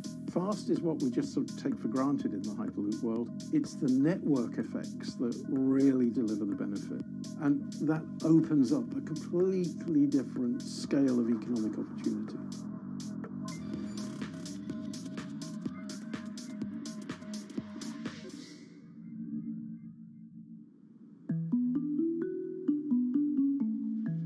We've got planes, trains, automobiles, and boats for getting around Earth. But what if there was a fifth mode? And I have a name for it, which is called the Hyperloop. The Hyperloop? Hyperloop, yeah. In 2013, while riding high on the growing success of Tesla and SpaceX, entrepreneur Elon Musk released a white paper outlining the basic framework of the technology he called Hyperloop. The basic idea goes a little something like this. A tube reduces the air pressure to a near vacuum-like environment. A Hyperloop pod is then suspended in the tube, usually by magnetic levitation. The whole pod can then be propelled forward. Because there's no traditional friction sources like air resistance or rolling friction that would push back against the pod, the Hyperloop is able to move at incredibly high speeds and do so fairly efficiently. Despite its futuristic name, however, the general concept behind Hyperloop is actually pretty old. In fact, New York City's first attempt at an underground public transit system in the 1870s was based on a similar principle. The pneumatic transit system was short-lived, however, only stretching one block and topping out at a rather leisurely 10 miles per hour. While Elon would make some 21st century improvements to this concept and bestow a very 21st century name, he wouldn't end up pursuing the technology itself, instead electing to focus his efforts on something a little bit deeper, literally digging the requisite tunnels via his boring company. It would take another billionaire industrialist who dabbles in spaceflight. No, wait, not that one. Yeah, that's the one. After Richard Branson would make a large investment in the company Hyperloop One, it would be renamed to Virgin Hyperloop. What we've always been trying to do as a company is show that this technology could work, that it could be made safe, and that ultimately it's something that's happening in the next couple of years, not the next 20 years. Josh Geigel is the co-founder and CEO of Virgin Hyperloop. In a familiar tech startup story, he's seen the project go from a garage to a large-scale testing facility outside of Las Vegas. So we started building the first kind of Hyperloop system in 2016. We've done a lot of work, about 500 tests that we've done on that over the last 5 years. And what we realized that we need to do is take that technology, show that it can be commercial, so drive the cost down, improve the efficiency, improve the performance. But the key thing is actually making it approachable and safe for individuals. In order to do that, Josh, along with Virgin's head of passenger experience, Sarah Lucian, bravely volunteered to take the inaugural ride. What her and I were realizing is we're the first two people sitting in a Hyperloop. The only type of people that have gone through this environment are in spacesuits, and there we are in just normal clothes because of the system, the safety of what we've designed. 3, 2, 1, launch. And then once we started going, you felt a bit of acceleration. We accelerated a little bit harder than we would in commercial, be like a sports car. Yes. We got to about 108 miles an hour on that test. And it's a short run, it's about 500 yards or so, and came to a stop. The test, lasting only about 20 seconds and covering only a quarter of a mile at just over 100 miles per hour, is a long way away from a true functioning Hyperloop. But as for optics, it's a crucial step for the future of funding. The number one question we got from investors or from project proponents or just people in general was like, is a Hyperloop safe? And what better way to show something is safe than by actually getting people on it? But convincing investors and governments that would likely be fronting some of the construction costs for an unproven technology is no easy task. First and foremost is the question of safety. Most people don't know how an airplane works, but yet they get on an airplane. They get on an airplane because, it's faster than driving, and most importantly, they've probably gotten off of one before, they've seen someone get off of one before. And so what we set out to do was actually show that Hyperloop could be safe with two normal people, not astronauts, not adrenaline junkies or test pilots or anything like that. Two normal people getting on a Hyperloop, and then most importantly, those two people getting off. But beyond safety concerns, constructing Hyperloops will undoubtedly require a significant capital investment to the estimated tune of around $60 million per kilometer of track. So a track from San Francisco to Los Angeles, for example, is likely to come with a price tag over $10 billion. And before large governments are willing to come in and front those costs, investors who are funding Hyperloop development must accept it as a long-term mixture of technology and infrastructure investing. Investors that are used to short returns because you're developing apps or something to that effect, those aren't the investors that really get excited about Hyperloop. What you start to see is the people that are looking at platform technologies, right? So this idea that because the smartphone existed, Uber could exist, right? So who are like the Vanderbilts of this century? And that's the part where you're going to get a lot more no's than yeses. But those people that have the ability, the fortitude to stick it out, to see the game-changing platform here, those are the people that we're looking for. And since we've done that passenger test, there has been a lot of interest that's really, this is a lot sooner than I thought.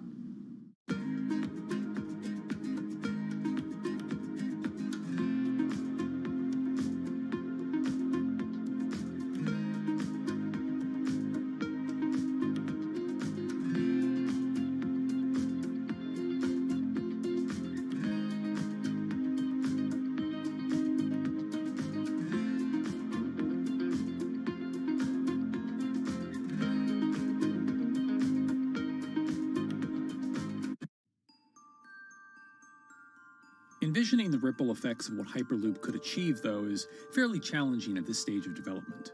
It's fast, yes, but for point-to-point travel, traditional maglev trains can move pretty fast as well. And outside of China, South Korea, and Japan, even those haven't seen much adoption elsewhere due to the high costs and questionable profitability. The Shanghai line in China, for example, loses around $100 million every year. Hyperloop companies, however, believe they can offer something different than traditional railway lines. My name's Alan James, and as far as I know, I'm the only guy on the planet who's written a government-level business case for 300 kmh conventional high-speed rail, 500 kmh maglev, and 1,000 kmh Hyperloop. It's fundamentally about moving people from where they are to where they want to go, when they want to make those journeys, and doing it in much smaller numbers. So pod designs for Hyperloop range from 12 to 28 seats, typically. Why are they small? It's because small enables the network to operate flexibly. And a great example of that is the east-west strategic route across the north of England, from Liverpool to Manchester to Leeds. So to get from Liverpool via Manchester to Leeds by train is just short of 2 hours today. It'll probably take you 2 hours driving as well in average traffic conditions. Net result is those three city regions remain three separate entities: Liverpool, Manchester, Leeds. There's very little commuting traffic between those urban areas. Hyperloop absolutely changes that from the ground up. Liverpool to Manchester is a 5 or 6 minute journey. Manchester to Leeds is also a 5 or 6 minute journey. What that effectively does is create a single supercity economy. In this vision, the Hyperloop acts a little more like a highway, where pods have fixed destinations and don't need to stop along the way. Meaning you can travel on a Hyperloop network from, say, Liverpool to Leeds, while the pod behind you travels from Liverpool to Manchester. And if that metro Hyperloop network is connected to other networks from the same location, you could travel from Liverpool to Paris or Liverpool to Amsterdam, all without making a single stop. For passengers, for business, for leisure, that is utterly transformational. For high-value freight and logistics, it's equally transformational. But critically, if you do a Hyperloop network at scale, you begin to deliver massively significant carbon savings too. A multi-regional Hyperloop network could become a replacement for both short-haul passenger and cargo flights and traditional ground transportation, both of which are significant carbon producers.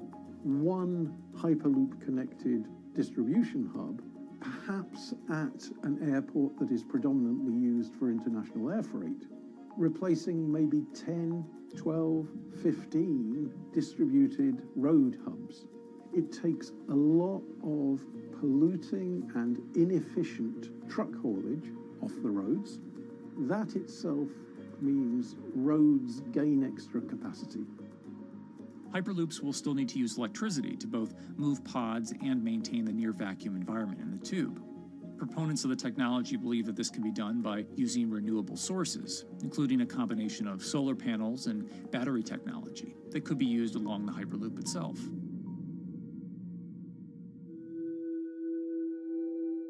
But even with all multipliers of time and carbon emission savings that a Hyperloop network may provide, the investment capital required to actually build such a network becomes even more economically and politically daunting. Committing doesn't mean spending billions on day one. Committing means, how do we phase it?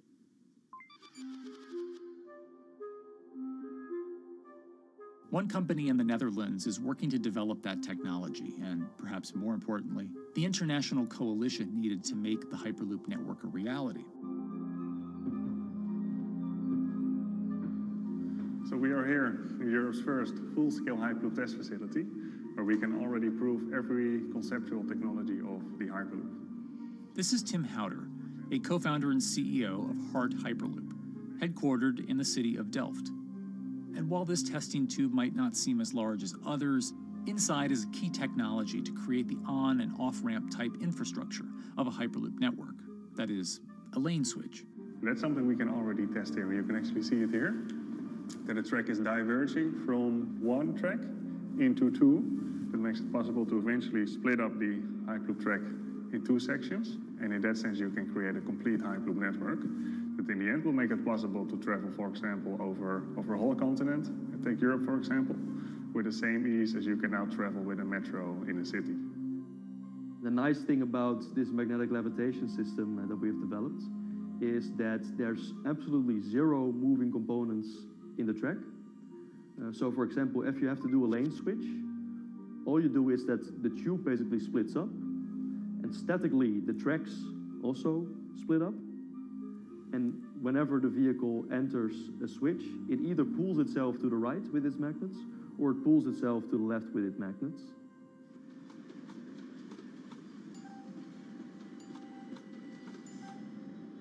Lane switching on traditional rail requires the physical movement of the rail. Even modern magnetic levitation tracks use lane switching techniques in order to transfer trains from one track to another.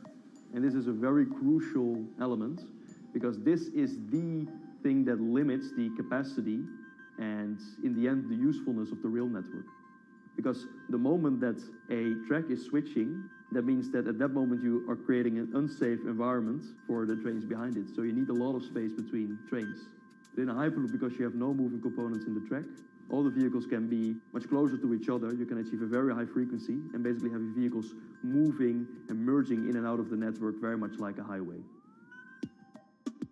For now, though, Hart's physical testing has been limited by the size of their tube. Because the test track is only 30 meters long, they haven't tested this lane switch at speeds greater than 20 kilometers per hour. However, the company is working to build a new test site where it plans to increase that testing speed to 300 kilometers per hour. We're now in a phase where we have proven most of the most important technologies in the test facilities that we already have. And we have also demonstrated the viability and the feasibility of a network. If you look at all the subsystems that it consists of, most of those are proven systems, already demonstrated in lab conditions. So we don't really believe that the technology itself is going to be the biggest challenge. Because for all Hyperloop companies out there, actually building a Hyperloop system requires more than just a good product. We're talking about the safety aspects, we're talking about integration into the environment, we're talking about the social aspects. Do people feel comfortable traveling in such a system? So it's about all these different aspects, and the complexity is really getting all the different stakeholders that are relevant and that do need to contribute to bring this to market, to get them all following the same roadmap.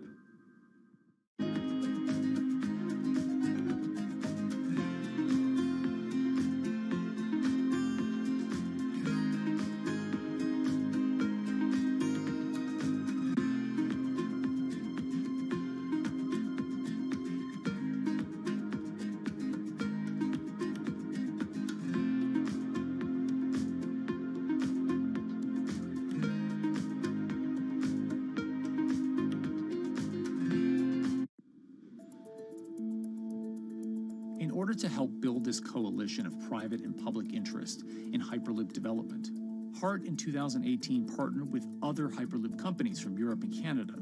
The goal was to define, establish, and standardize the framework to regulate Hyperloop systems. Right now we are working with all the Hyperloop developers together in setting up the first, let's say, structure for starting the standards drafting. One of the most important goals for HART is interoperability, which is essentially making sure the different systems can communicate with each other. Interoperability is so important because what we want to achieve is actually have this seamless travel experience. So you don't want to end up, for example, going from Madrid to Paris and then switching because you need to use a different technology to get, for example, to Amsterdam. The idea being that as companies around Europe create the first commercial Hyperloop tracks between individual cities, one day those can all be connected to a larger network. Everyone that believes that Hyperloop is a future transport system also realizes that there is a need to have this network because that's where Hyperloop thrives. Hyperloop is such a huge project. It's definitely not something that you can do on your own or as a single company. So you need to do it with a lot of other companies. You need to have the governments. And I think in that sense, the biggest challenge that we've encountered is to really get all the required parties together to take the steps in development and in commercial implementation. HART's next plan is to build the European Hyperloop Center, an open testing facility which will include a 2.6-kilometer test track. And the company hopes to test travel speeds there at up to 700 kilometers per hour. Virgin Hyperloop is also racing to construct the first commercial Hyperloop route, with projects in various states of development in India, Saudi Arabia, and the United States. Recently, the company announced plans to build a Hyperloop certification center in West Virginia, which will include a 6-mile-long test track. Proving the technology here will be crucial if Hyperloop networks can find a home among infrastructure investments that the Biden administration hopes to make. The idea that there's multiple Hyperloop companies, I think, is a redeeming aspect in the business.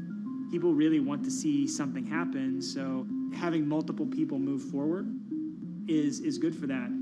I was struck when Josh and Sarah rode the pod. 2 or 3 of the major outlets used the phrase, "We now have a new mode of transport." And although all of that technology had existed before those 2 human beings rode it, it was the moment at which those 2 human beings traveled that short distance down the tube that in popular imagination, Hyperloop became a mode of transport. The metaphor I use with my team is that, the Wright brothers were first, but none of us fly on Wright Brothers Airlines anymore. If you don't continue to innovate, you're not going to be around, and so we'll continue to be at the forefront of building Hyperloop. Back in 2013, Elon had an idea. I think the difference now in 2021 is some brilliant engineers have spent real time grinding out the details. And I thoroughly expect the next 3 to 5 years to be decisive.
This week, how hydrogen can transform our energy usage. We'll look at why the universe's most abundant element could be a game changer in the climate revolution. Hydrogen technologies are not new. They are used in other sectors. We use them in space, on our rockets, and we don't need the laws of physics to change to be able to use hydrogen on our planes. From iron ore to green hydrogen, one of Australia's richest men tells us about his pivot to sustainable energy. Let's take action. It's practical, it's implementable. Let's do it now. Plus, the hydrogen revolution. We'll speak with the CEO of Italian utilities firm Snam about his new book and how green hydrogen could be competitive within 5 years. Costs are coming down and people are waking up to the fact that it's the only way to decarbonize certain sectors. From Bloomberg's global headquarters in New York, I'm Kaylee Lyons, and this is Bloomberg Green.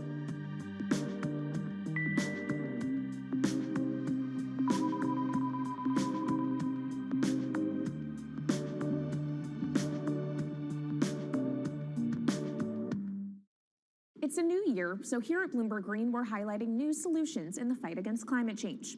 And one of those is as old as the universe itself, hydrogen.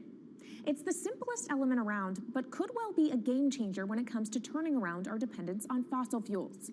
Today, hydrogen is used in the chemicals industry to produce petroleum products. It's also starting to be used in steel production, an industry under a lot of pressure to decarbonize. But it has far more uses as well, from powering cars to heating our homes. And Bloomberg New Energy Finance sees a seismic shift in the sector in the next 10 years as green hydrogen squeezes out dirtier alternatives. So-called gray hydrogen dominates today. But as renewable electricity gets cheaper and more accessible, so will green hydrogen. In this week's edition of Bloomberg Green, we'll explore what this push into hydrogen means for tackling climate change. We'll hear from Australian billionaire Twiggy Forrest about his pivot from iron ore to hydrogen, and we'll also speak with the CEO of Italian utility company Snam about his book, The Hydrogen Revolution. But first, what are we using hydrogen for? And why does it actually matter? Christine Lee Edwards explains. Hydrogen, the most plentiful element in the universe. On Earth, we find it mostly bonded to oxygen in the form of water, or in other gases known as hydrocarbons. Hydrogen gas, H2, burns hot and clean, making it an attractive tool in the race to net zero. But isolating hydrogen from other elements is no easy task. Today, the cheapest way to do this is via chemical processes that break up natural gas. This releases a lot of carbon dioxide. Another method is to use electricity to split water molecules in a process called electrolysis. Although there is no carbon byproduct, a lot of electricity is needed. And if this power comes from burning coal or gas, it negates the zero emissions goals of using hydrogen to begin with. Hydrogen produced in this way, powered by fossil fuels, is called gray hydrogen. If carbon capture and storage is used together with fossil fuels, then it becomes blue hydrogen. If nuclear power is used, it's called pink. And finally, green hydrogen is when it's produced via electrolysis and powered from renewable sources. This method is considered emissions-free.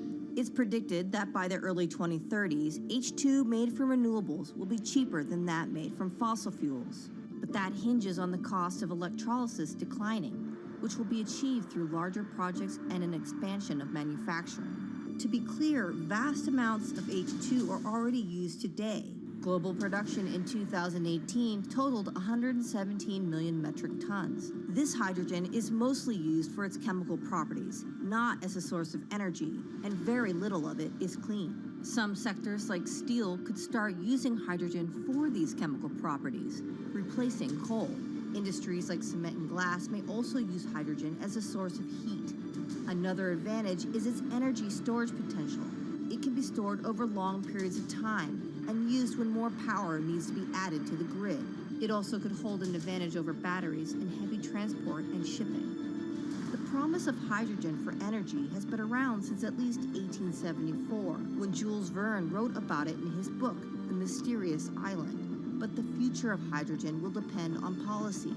Countries with net zero targets, carbon pricing, and hydrogen strategies with investment mechanisms are likely to see the highest H2 demand.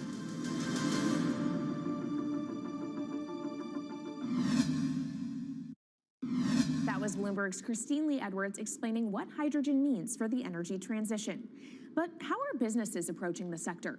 Well, one of Australia's richest men is making a big play into hydrogen. Andrew Forrest, better known as Twiggy, made his fortune from iron ore, being the chairman, former CEO, and major shareholder in Fortescue Metals, one of the world's biggest miners. But after having made over $10 billion in profit from the metal in the last fiscal year, Twiggy wants to transform Fortescue into a clean energy company. He's been scouring the planet in search of investment opportunities in hydrogen and renewables. The firm plans to allocate up to 10% of its annual profits for green energy investments and is exploring projects across the globe, from Indonesia to Argentina. Francine Lacqua caught up with Twiggy Forrest. There's only one type of clean hydrogen, all the rest is dirty. Yeah. That is green. If you just say green hydrogen is clean, the rest is dirty, then you've actually nailed it. And, you know, anyone else who produces any other rubbish, any other argument, just look them in the eye and say, why is global warming accelerating if anything you're saying is true? And then you'll know, actually, it's greenwashing. Yeah, but there's a lot of greenwashing because I keep on being told it's a transition. We can't just, make the transition at a click of a finger. So what are we doing wrong? What can we do better? I don't remember the personal computer having to transition the typewriter. I really don't remember that. I don't remember the smartphone having to transition the pocket calculator and the old landline. You know, its transition line is complete rubbish. The lie got put to it 2 days ago when JCB, a really loved British company, every right for the country to be part of JCB, and Fortescue, holding a bit of a similar reputation, fantastic track record, everyone's done super well from Fortescue, huge balance sheet, super strong. When those two companies got together and agreed a $79 billion US agreement per annum, right, then that's a real wake-up call to say, hang on, green hydrogen is obviously commercial now. You know, every other form of fossil fuel hydrogen, you know, it can compete with it on price, it can probably lose on price, but what we know, it is cooking the planet. And only green hydrogen zero methane, zero carbon in the supply chain. Don't worry about the molecules in the supply chain. But at the moment, we're not even phasing out coal, if you look at the G20 communique. So we have a long way to go to talk about only using green hydrogen. Yeah, so look, I have a call, which I'd like to make now, that the world should not fund any more coal-fired power stations, coal mining projects, ever. We should wind them down as quickly as possible because they are cooking the planet just like grey and blue hydrogen is cooking the planet. Yeah. You know, hydrogen, which is not made from renewable electricity, is releasing 10 to 16 times more carbon, let alone the methane, which is worse, than it is hydrogen. So we've just got to stop doing things which are self-harming under the guise of greenwashing. So why are leaders so slow? Even if you look at the appetite for ESG investments, they're growing exponentially, so are emissions. So where are we allocating capital? Okay, so take the recent G20. There's probably a reason why there wasn't strong action coming out of the G20 because people were not aware that major transactions between large companies were taking place now on green hydrogen, that actually this pollution-free all the way through the supply chain fuel was now being transacted at multi-billion-dollar scale. If they'd known that, I don't believe any sovereign leader or any energy minister or climate change minister could not take ultra seriously that green hydrogen is now here to stay. It's broken through. History has been made. It will never go back. Okay, what is the one thing that you would tell leaders today and business leaders? How do we transition faster than what we are now because we're at real risk of missing our targets? Oh, so that's really simple. You stop funding, you stop subsidizing, you stop using money into fossil fuels. It could be carbon sequestration, it could be fuel rebates, could be anything. Hundreds of billions of dollars getting wildly ashed the planet on fossil fuel subsidies. Because we haven't had that renewable electricity, we haven't had that green hydrogen, it's kind of been pushed down. It's all sorts of excuses. Oh, it'll never be commercial, it'll never be supplied in the quantities we need it, you know, blah, blah, blah. Now we know, let's take action. It's practical, it's implementable, let's do it now. Okay, if we do it now, is there going to be a shock to the energy system? Is there going to be a shock actually to economically? And is it worth, you know, not talking about transition, just going from A to B? Yeah, it's a fantastic question. A to B is the solution. Let fossil fuels do what fossil fuels do. Just burn their coal, burn their oil, burn their gas. At least they're pumping up carbon and methane into the atmosphere, honestly. Well, not that honest because they don't measure methane, which is 90 times worse than carbon. But at least the carbon is being done honestly. Encourage the green hydrogen sector to come in really fast. Okay, it's there. There's renewable power all over the world. We now know how to make electrolyzers much cheaper, like 25% of the original cost. We know how to do that now. We don't have an excuse to get into it. Does it need to be cheaper than oil and fossil fuel for it to be viable worldwide? Well, right now it is. Okay, so let's just swallow that bit of financial data. Right now it is cheaper, and it's getting more cheap. It's the only fuel you know of which is declining in value. You don't have enough of it, right, to power the world. Yes, that's only because we haven't had policies to support it. If we had policies to support it 5-10 years ago, it would be everywhere. You'd see the global warming budget start to come down. Now, we've got 5 or 10 years to make a huge difference. I need policy leaders all over the world to appreciate now, okay, big business is transacting with green hydrogen in multi-billion-dollar agreements. We now know it's here and it's here to stay. Let's spread it everywhere. Coming up on the program, the hydrogen revolution. We'll speak with the CEO of Italian utility firm Snam about his new book and why he thinks green hydrogen will be competitive in just 5 years. Plus, how are airlines working to become more sustainable? We'll look at how Airbus plans to step up in the climate fight. This is Bloomberg Green.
Bloomberg's world headquarters in New York, I'm Kaylee Lines, and this is Bloomberg Green.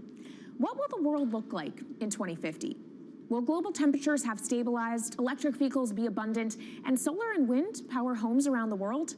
According to Marco Alvera, the CEO of Italian energy company Snam, that vision of the future could be a reality. And he says that hydrogen will pave its way. As he tells it in his new book, The Hydrogen Revolution, Alvera's moment of reckoning came in November 2018 when he tasked the Snam Scenarios team with studying how Europe could reduce its CO2 emissions to zero by 2050. Looking through the results of the study, Alvera said he was struck by how much hydrogen was in Europe's energy mix by that year. Beyond the abundance of hydrogen, the SNAM model also predicted that it would be the cheapest form of decarbonized energy for many sectors, and that it could be cheaper than today's prices for oil, coal, and nuclear power. Our Maria Tadeo spoke with Alvera at COP26. It's happening all very fast. We see the cost of hydrogen coming down a lot. Hydrogen will play a big role in the energy mix. I don't know if it's going to be 15 or 25% of a fully decarbonized energy system, but it's going to be big. Costs are coming down, and people are waking up to the fact that it's the only way to decarbonize certain sectors, the so-called hard-to-abate sectors. And you say it's the only way and the costs are coming down. Where do you see prices moving? Because a lot of the reticence at times has to do with the pricing, that some argue, well, it's still not the cheapest option on the market.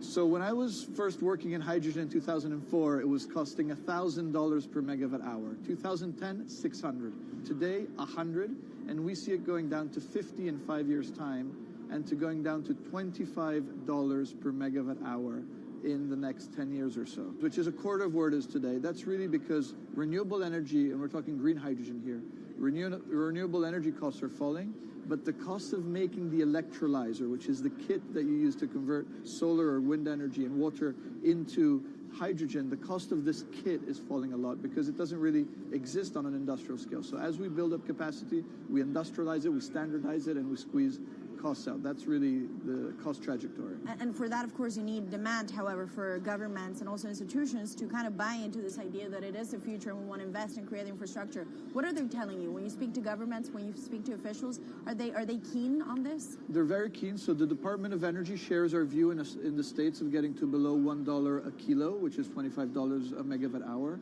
The European Union has a hydrogen strategy, which is very clear, and several member states have the same. Chile wants to export a lot of hydrogen. China's big on hydrogen. Australia is very big on hydrogen. Japan is blending already hydrogen. So I would say the world is now really focused on this because it's the only way to store energy for a long period of time economically is to convert it into either a liquid or a gas.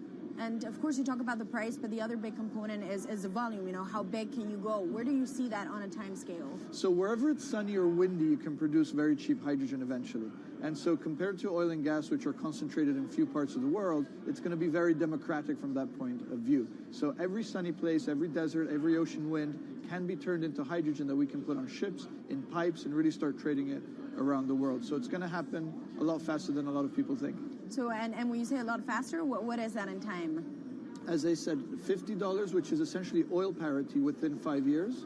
And then, depending on how quickly we ramp it up after that, we could get to $25, which is coal parity before the end of the decade. And in big scale. In big scale, because once you get to coal parity, that's the only way we're going to get China and India to stop burning new coal. We have businesses in China and in India, and I see a lot of hydrogen development, a lot of renewable development in both countries. The India announcement was incredibly strong on 2030. Some people were upset about the 2017 net zero deadline, but when it comes to 30, he announced a big, big commitment to get to 50% renewables. Were you surprised by it? I was surprised that they would make it so explicit, and even the net zero is a big thing for them. And so I think it will happen faster than 2070 because of the falling cost of renewable and hydrogen. India's burning 80 gigawatt of oil, of diesel, to keep the lights on. So there's an immediate opportunity there, and we're very interested in working that country. And with regards to China, perhaps the fact that we haven't really seen them active, I guess the diplomats are working on this, but we haven't really seen the leadership. It's going to be technology, it's going to be industry. I think China has committed to a net zero, which is very important. At the G20, China was clearly behind the 1.5 degrees. So I think a lot has been achieved between the G20 and COP. And I think what's really important is to see in the coming years how quick it's in our hands to make part of this happen in 5 years, or it could otherwise happen in 15, 20 years. It's about building the project. The capital is there. We saw how many trillions of dollars are already committed. What's missing is really the projects, and that's where companies like us step in. Marco Alvera, CEO of SNAM there, speaking with our Maria Tadeo. Let's turn now to the aviation industry. It's a big contributor to global greenhouse gas emissions, and it's under pressure to change that. In October, the International Air Transport Association, a trade body representing airlines, approved a target of achieving net zero emissions by 2050. To achieve that, many airlines in the US and Europe are looking to buy sustainable aviation fuel made from renewable sources like used vegetable oil. Initiatives like these are pushing plane makers to come up with some radical new aircraft that will eventually cater to our growing appetite for travel without hurting the environment. We took a look at how Airbus, the world's #2 aircraft manufacturer, is stepping up to the challenge. How long until we can fly emission-free? Airbus says it's more confident by the day it can be done by its 2035 target. Airbus's CEO spoke about its ambitions for hydrogen-powered planes at the company's summit in France. The physics works.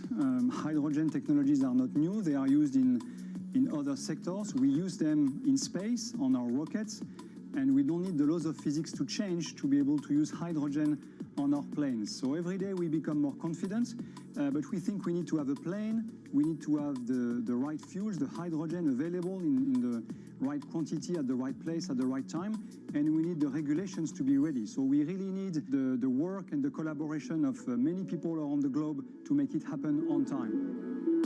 But it could be a long wait until green passenger jets go mainstream.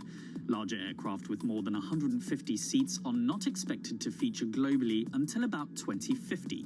That means manufacturers and airlines today are under growing pressure to ramp up short-term innovations to cut their carbon.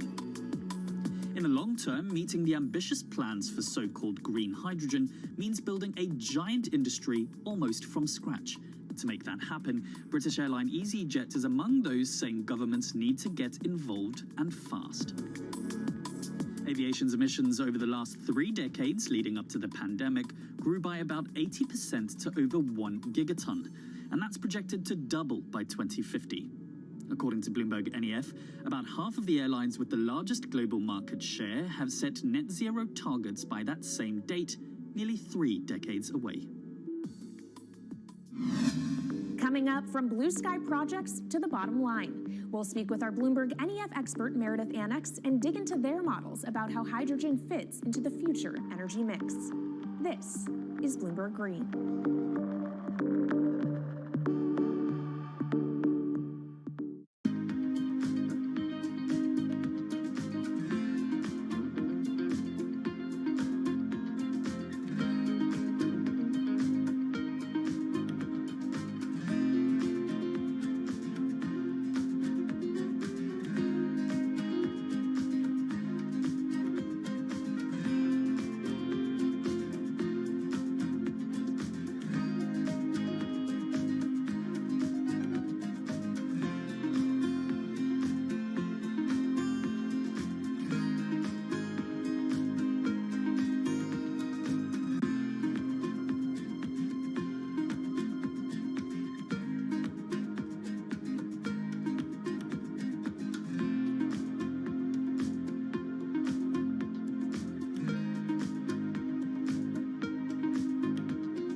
From Bloomberg's World Headquarters in New York, I'm Kaylee Lyons, and this is Bloomberg Green. Now let's bring in Meredith Annex, our Bloomberg NEF hydrogen specialist, to talk more about how hydrogen could change the energy landscape. So Meredith, what place do you think hydrogen is likely to have in the future energy mix globally?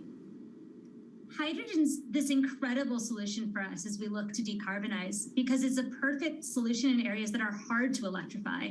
So where we like to think about hydrogen playing a role, it's in things like heavy industry, especially where you need a feedstock as well as energy source, and in things like dispatchable power, long-haul transport, maybe even shipping and aviation. That sounds great that it can be used for such diverse industries. At the end of the day, though, how much is this going to cost? Well, that's the amazing thing about hydrogen, because depending on how you make it, it can actually see significant cost declines in the future. So when we're talking about clean hydrogen, we usually mean green hydrogen produced from renewable electricity. And in that case, your hydrogen is almost as cheap as the renewables that are used to make it. So if you're in a place with really good renewable resources, you'll be able to have cheaper hydrogen. But even in places with less good resources, we think that hydrogen can be cheaper than $1 per kilogram, which is the price of unabated hydrogen today, and around $8 per million BTUs for those who prefer to think in energy units. And that can be achieved anywhere in the world by 2050, we believe. All right, so let's talk about kind of the pros and cons list. I don't know where cost fits into that, but what are the advantages to hydrogen over other renewables, and then what are the drawbacks? Yeah, main advantage is the fact that hydrogen can serve roles that electrons struggle with. And that's things like seasonal storage, for instance, or just anything where you need storability, where electrons are harder to store, hydrogen is going to be easier. That also leads to a downside, though, because hydrogen is less energy dense than the usual things that we use for storable energy today, like coal or oil or natural gas. So you will need more volume of storage to handle the same amount of energy. Let's talk about the viability as well and how it may differ in different geographies. What is your view on that? Yeah, so for green hydrogen, again, from renewable electricity, really places with the best renewable resources, things like Latin America or the Middle East, even Southern Europe, have really, really good potential for producing hydrogen. And then when you're looking at blue hydrogen, which is produced from natural gas or coal with carbon capture and storage, we do see that becoming more expensive than green hydrogen in the future, especially as renewable electricity costs come down. But that can be a viable option in places like the US Gulf Coast or Russia, where you've got good geological storage for the carbon, as well as ample natural gas that's quite cheap. All right, great breakdown. Thank you so much to our Meredith Annex, our Bloomberg NEF hydrogen specialist. And of course, you can get more from the Bloomberg NEF team on the terminal and online. And they've recently done a podcast called Hydrogen 101 as part of its Switched On series. So from iron ore titans pivoting to cleaner energy to talk of a hydrogen revolution, that's it from this week's edition of Bloomberg Green. We'll be back next week with a deep dive into the state of electric vehicles. And you can keep the conversation going by following us on YouTube, Instagram, and Twitter @Climate. I'm Kaylee Lyons from Bloomberg's World Headquarters in New York, and this is Bloomberg Green.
The great sci-fi art of the mid-20th century teased a vision of the future with one distinct element in common: a life for humans in outer space. Whether vacationing on an exotic new planet or commuting to the moon for business, space travel seemed like it was just around the corner. Yet here we are, a half-century later, and only about 500 human beings have ever left the bounds of Earth's atmosphere. But thanks to a set of ambitious private companies betting on the promise of space tourism, that long-awaited future could be here sooner than we think.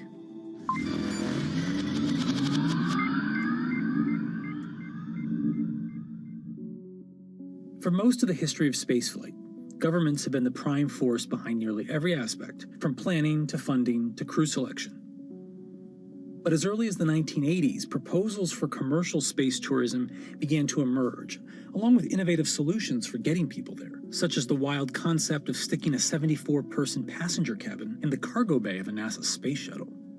Although various non-astronauts have been selected for missions over the years, true space tourism didn't happen until 2001, when an entrepreneur named Dennis Tito coughed up an estimated $20 million to hitch a ride with the Russian Federal Space Agency for a week-long vacation aboard the International Space Station. 20 years later, we're seeing a new contender in this final frontier of tourism: private companies. It's becoming a private enterprise situation, still very high risk with a high reward, potential reward. But, government is really out of the business of flying people now, and it's really going to be companies like Elon Musk and Jeff Bezos and Richard Branson that do that heavy lifting. Commercial space tourism is usually about taking the non-astronaut, the private citizen, into an orbital or suborbital flight. So you get a short amount of microgravity experience, and you can float and take some photos. And then you come back. This was something that technology had gotten to a point where the private sector was going to make a business out of this. There are multiple companies that want to get to the place where they fly people into space. The first of these is Blue Origin, founded in 2000 by Jeff Bezos. Using the autonomous rocket system New Shepard, a tribute to the first American in space, Blue Origin plans to launch up to 6 passengers at a time, offering a rarefied treat of 62-mile-high views and a momentary experience of weightlessness. Booking officially kicked off in May 2021, with the very first seat to be auctioned off for charity. Meanwhile, Richard Branson's Virgin Galactic has also been pursuing a viable form of suborbital tourism, aiming for a launch in 2022 once Sir Richard himself has taken a flight. I'm hoping to be able to go to space. I'd love to be able to coincide it with the moon landing and go to space. So I've got the whip on the team, and we'll see how we go. The company claims to have lined up over 600 seat reservations so far, including Justin Bieber and Leonardo DiCaprio.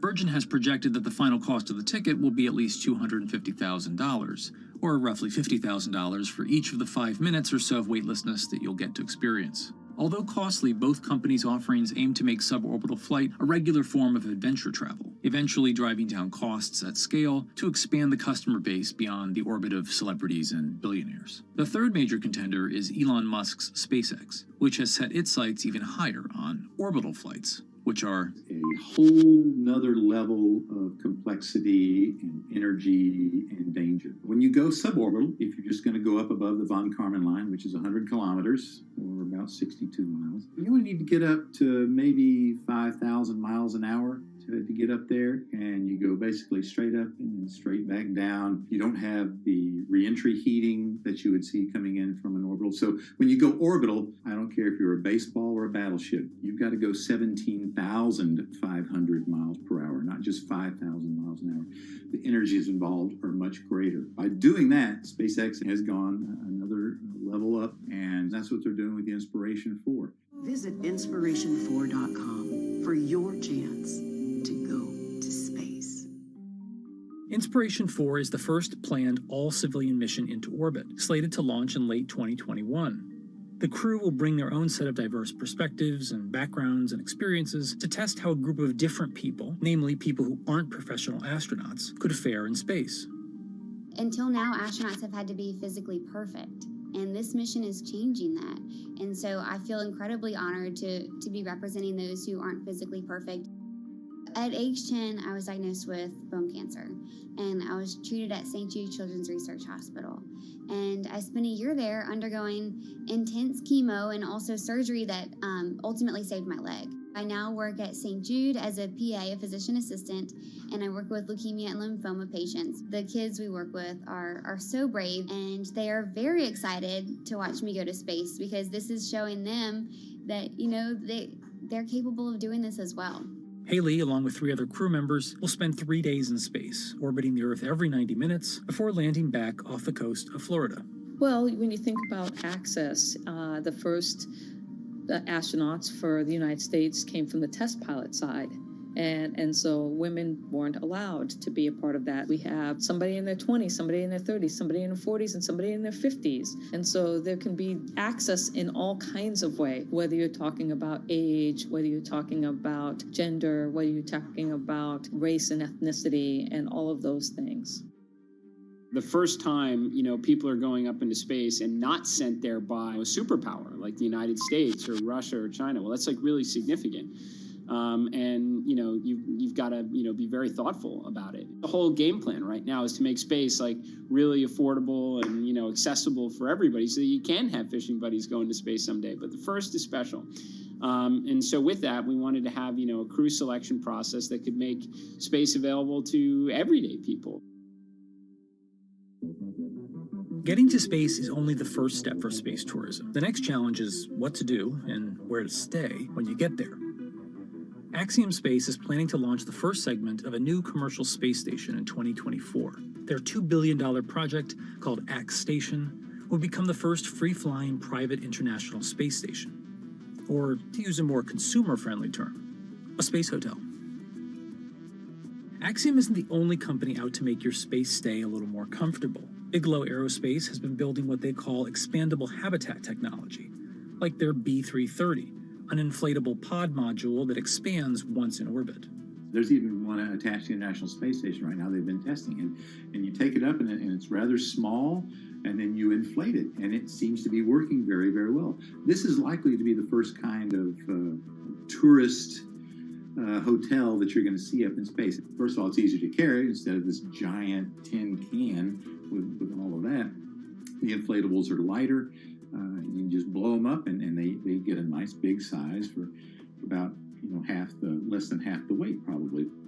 But even as space missions become accessible to civilians, the risks of going into space are incredibly high.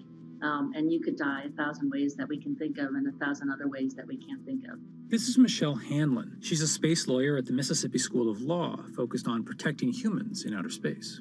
Now, I'm not an attorney for any of the space tourists, so I haven't been privy to their private contracts. But I can tell you that the FAA requires certain waivers to be in those contracts. So, for example, the FAA says, well, we're not going to make you make your spacecraft to a certain safety level. We are going to make you, spacecraft operator, make sure that you inform your space tourists of all of the hazards that you know of. I imagine a very long waiver, all the ways you can die in space. And you have to understand that there's health risks, and you have to indemnify the US government if you are launching from the United States. So those are things that we know a space tourist has to sign and has to waive. So now let's go back and think about our space flight participants. The FAA calls space tourists space flight participants. They don't call them astronauts. Why is that important? If you're not an astronaut, there's no obligation to rescue you if something goes wrong. It's a lot of money to set up a rescue launch. If it can even be done, it's something really important to think about, and that difference as we cross this threshold from having astronauts in space to having real people like me in space. And when we are able to make it to space reliably enough, there's still a host of other legal and ethical issues to consider before space tourism can truly take off. There are so many gaps in space law that we are going to have to put in a lot of sort of basement ideas. And so, for example, the Outer Space Treaty is a treaty that offers principles and guidelines for state activities, for the activities of national governments. It doesn't talk about private entities. It doesn't talk about humans in space. So now if something goes wrong, so let's think about all the times hotels on Earth are sued, right? So slip and falls. You step on something in the bathroom, you sue the hotel, and it becomes a private lawsuit.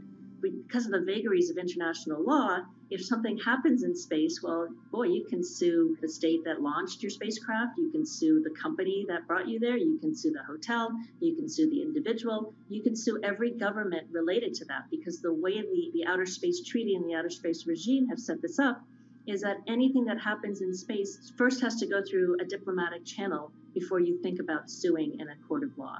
And so every single slip and fall in a space hotel is a diplomatic nightmare. And so we really need to figure that out before we start sending a lot of people there. You think about human rights in space. Here, we don't think about a human right to oxygen because it's kind of all around us and free. It's not in a space hotel. So what happens if something happens and the oxygen depletes? Who gets the oxygen first? And then, of course, let's not even think about the labor. How do you treat your labor in a space hotel where that person may be there for 2 or 3 years without coming back to Earth? So a lot of things to think about. Space habitats are more likely in the near future to focus on research missions and be a home for experiments that can't happen as easily back on Earth. Space hotels, I think they garner a lot of headlines and a lot of news, but at the same time, that's not the first thing that you're going to see happen. They don't offer the compelling business case, I think, that you'll see from a place that wants to manufacture pharmaceuticals or a new type of crystal or some type of filament or fiber optic cables and other things that you can do in microgravity. The things that are actually, a high value finished good, when you get that back to Earth and you sell it for a very, very huge profit margin, that's what's likely to happen in space, as opposed to having a real estate platform that you sell to a tourist. A space hotel is really interesting, and it will probably happen, but it's not likely to be at the forefront of space commerce. Even if space hotels are right around the corner, don't get too excited about booking a trip in one. It's not a cheap ticket to ride to space, and it's going to be, millionaires and billionaires and that sort. But at the same time, the point was made that in the early days of airline trips, that was also a completely unaffordable ticket for most people. Those people who flew were people of means, and over time it becomes affordable to the masses. And I think that's the goal for all the entrepreneurs in space as well, to get those costs down to a point where it's not $10 million or $5 million or $300,000 ride into suborbital space. When it becomes more like buying a first-class ticket to go to Europe from the United States. So that's the goal, and the question is, can we get to that point? Given the immense operating costs of getting to space, it may be years, if ever, until space tourism becomes a profitable venture for any of these companies. Virgin Galactic, the only publicly traded company of the three, has had a particularly rocky year, initially riding on the momentum of a SPAC deal, but more recently beset by launch delays and major funders, including Branson himself, selling large quantities of their stock in the company. Space is really, really, really hard, and it's an absolute cliche, but it's one that happens to be very true. It's just really hard to do. That's also the reason that you've seen the delays that, Virgin had talked about flying years and years ago. And it became such a crazy point that Richard Branson actually stopped talking about it when he was asked, because it was never going to be when he predicted. But it's not insurmountable. And, investors have stepped up because this is something that is doable. Despite the astronomical dangers and costs of getting to space, it may ultimately follow the course of other once fanciful modes of travel. Wright brothers having, what was by modern standards a very unimpressive first flight, at Kitty Hawk. I mean, you had like less than 20 years later, you had your first airborne ambulances being used to save lives. Fundamentally, the world is a more interesting place when people can go and dance among the stars and such. The lure of space is innate. It's in our DNA. It's that exploration bug. We are an exploratory species, and we want to go out there and see what's out there. That vision that I had in 1969 of seeing normal human beings travel into space, it's finally beginning to happen. When you get a bunch of people up there and they can all see it for themselves, that'll create even yet another revolution in how we treat our planet and the way we think about it. So while 2001 came and went without quite looking like Stanley Kubrick's ultimate space fantasy, 2021 might finally be the year we're catching up.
If you visit California, you might be inclined to go to Disneyland, or jump in your convertible and take Highway 1 up the coast, or maybe make a pilgrimage to Yosemite.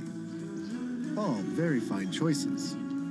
But if you're the kind of person who revels in our planet's extremes, then it's Route 395 that you're after.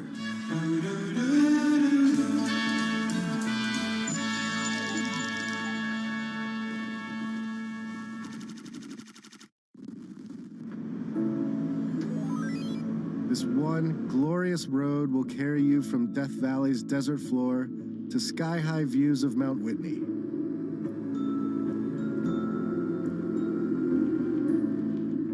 You can see the 5,000-year-old bristlecone pines, the oldest living organisms. Or the bizarre tufa towers of Mono Lake. And true to California's boom and bust spirit, you can saunter around the ghost town of Bodie. What a novel experience to find an empty American city where all the businesses are shut down.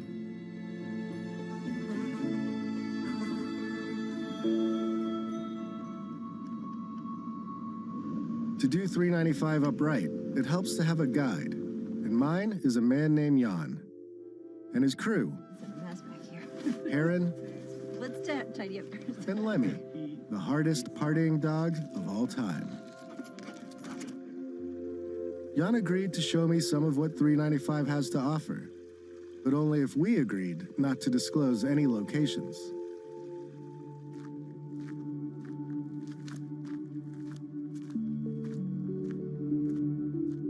My name's Jan Swirstra. I'm an industrial designer out of LA, and I spend a lot of time camping and a lot of time in the Eastern Sierra.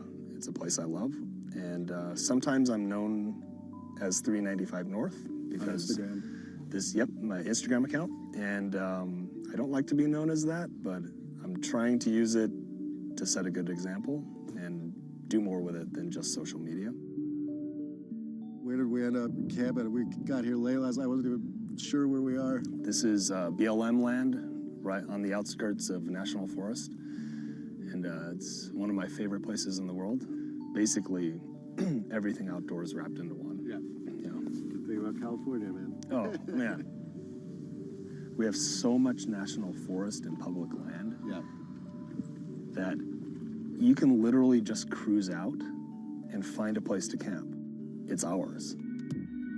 What I wish was mine is Jan's sweet truck. It's a 2019 Ford Ranger. Has about 200 watts of solar in it and a fridge, and has everything that an RV has except for a toilet, but just on a smaller, simple scale. And you drive us around day to day in LA. Yep. And then just roll out when you want. It's my daily driver. Handles great. And then when I'm done with work, I can just bail and go camping. So the camper basically has only what I need. Think of it as backpacking with a car. Yeah. The fridge has a couple compartments. This is just a kitchen box, stove, utensils, and a bunch of stuff. This one has just dry food. Then when you get inside, there's a bed. The bed flips up, so you've got tons of room in here. This awning phenomenal. If you want to pull that over.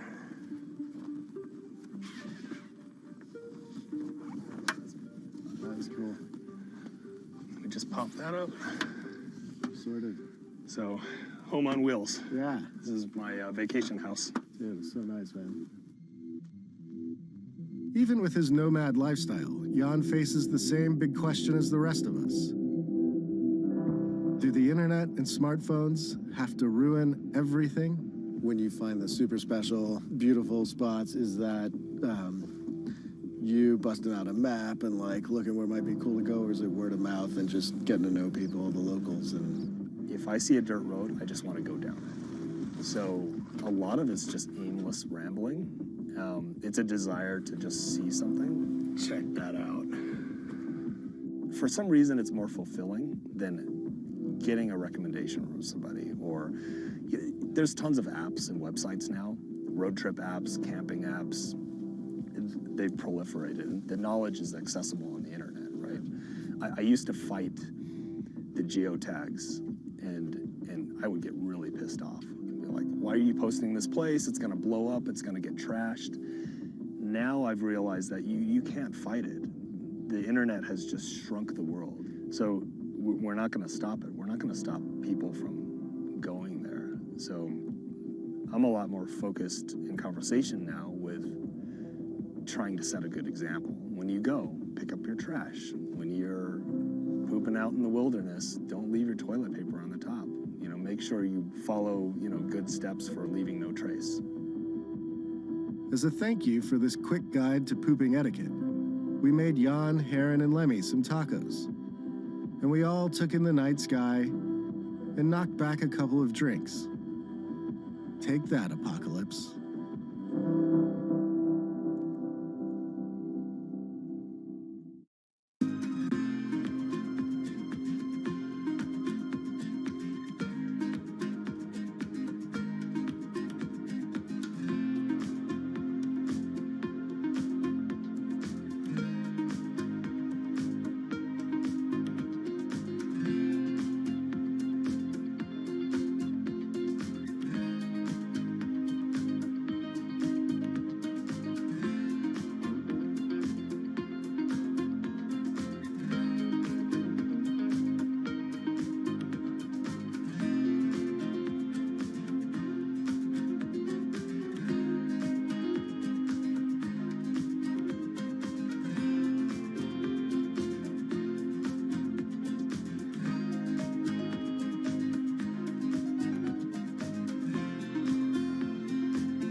The thing about good times and serenity in 2020 is that they're fleeting at best.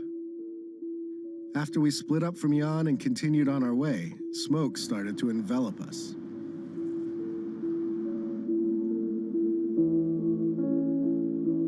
The plus side was that our RV no longer smelled like feet. The downside was breathing. My man David here suggested that we try and outflank the smoke by cutting through Yosemite. Without a reservation, we had to talk our way in. Yes, no stopping, no getting out, and yeah, don't go in the valley. Yeah, no problem. We just wanted to get through. It was a beautiful choice. Glad we got out of the smoke. Whoa, okay. But not quite as effective as we had hoped.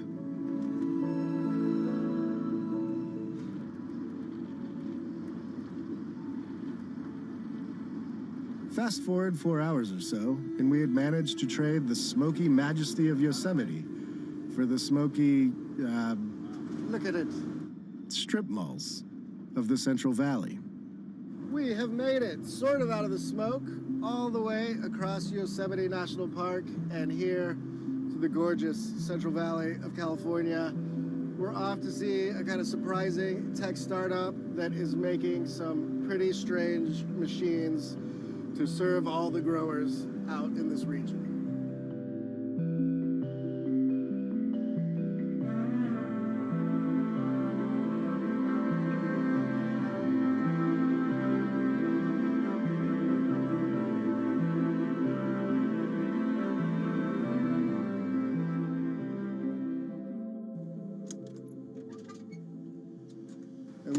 So we're here in this near Fresno. This is California farm country, right? We're just south of Fresno, a town called Kingsburg. So we're right in the Central Valley of California. Very, very large farming valley here. It's kind of considered the breadbasket of the world. The Central Valley stretches out over about 20,000 square miles, and the farmers here produce about 1/4 of the food that Americans eat, including a whole lot of fruits and nuts. Tell me a little bit of the background of Gus. I know some of this is like a family business. The roots of this go back a ways. Tell me kind of like how we got to what's essentially like a startup, I guess. Yeah, definitely. So the founder of our company is Dave Crinklaw, and he started the business back in 1982. He started with is basically with his dad was commercial spraying of trees and vineyards. Got to the point where our biggest challenge was labor, just the shortage of it, really. He was forced into innovating, and he had this idea for quite some time about doing a driverless sprayer, and it finally got to the point where he said, you know what, I either got to get out of this business or I'm going to innovate. Organic or not, crops need to be sprayed, and this process has to take place a few times a year. This means hiring a lot of people to work long hours under serious pressure. And so, just like the tech bros to the north, Gus decided to solve all of its problems with robots. On this like labor point, you guys have set this up where you can have somebody in a truck and that one person can monitor, I think like 8 of these. In order to operate Gus, you have one guy or girl that sits in a pickup and they monitor from a laptop computer. So that person is basically just watching all the vehicles on the screen. They can monitor up to 8 of them at a time while they're out there spraying in the orchard. And so that user interface really provides them with all the information they need to make sure that the machines are safe and that they're doing the correct job. So it tells them what speed they're driving, the engine RPM, the amount of gallonage per acre that they're applying at any given time. So if any one of the machines has an issue, it's going to send an alert to that laptop. Much like a self-driving car, these beasts use GPS, LiDAR, and cameras to see and navigate the world around them. They also rely on pre-built maps of the orchards for extra guidance. Gus builds the machines right here, and then takes them out for robot training on this orchard next door. It's here that the company learns if the machines will behave and do as their software and human masters command. So this is kind of like this is a test orchard where you guys put it through the paces and work on the technology? Yeah, so this is our test orchard right here. It's right by our building, as you can see in the background. So every new machine, as it comes off the assembly line, it's put through a commissioning test right here. We test all the sensors on the machine, autonomous computer, all the safety systems, make sure it's doing what it's doing prior to when it's delivered to a customer. So what's it doing now? So right now he's doing a test spray. So he's just turning the water on to make sure that the system comes up to pressure, spraying water out of the nozzles just to make sure it's all functioning properly. Okay. It's got like a crazy turbine at the back, or? Yeah, so it's basically just a big fan. Okay. And that fan's driven off of the Cummins diesel motor, and it just basically creates a big airflow. Gus is already selling these vehicles to brave modern farmers. and people the world over have taken notice of its machines. And have you just sold them in the Central Valley, or like throughout the U.S., or even overseas, or where are they going? Yeah, so right now the majority of our machines are here in California in the Central Valley. However, we do have machines and customers in Florida, in the citrus industry over there, as well as Australia. And I think you started selling them in like December of 2019? Yeah, right? So we started taking orders early last year for the sprayers, and the first deliveries we made were in December of 2019. Okay, So. and how much do they cost each? So our retail price on these machines is $285,000. So it's not a small investment, but I'm sure the regular sprayers aren't cheap. Yeah, either. I mean, we're honestly not too far away from conventional equipment on our price, and the main thing is that the return on investment is very, very quick due to all the labor savings and the increased efficiency. I mean, these machines, they just thrive. But basically what we're doing, besides this machine, this is our first machine. We call it Orchard Gus, mainly designed for your nut trees, as well as citrus and fruit. In the future, we're working on a few other projects. We're going to do more machines. One of them is actually a vineyard sprayer. So vineyards are much tighter spacing, so the machine has to be physically smaller. And then we've got our eyes on doing a lot of other innovating.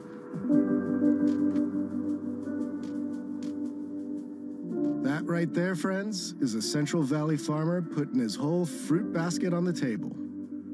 Gary's TED Talk can't be far off. And with that, it was time to get back in the RV and to confront what happens when three men are bested by their own failings and the forces of entropy.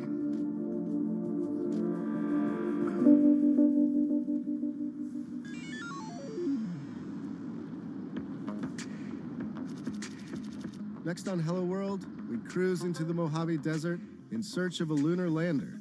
We have instruments that we are going to deliver to the South Pole of the Moon in December of 2022. Instruments that are trying to scan the surface of the moon. And hang with a test pilot who walked away from this.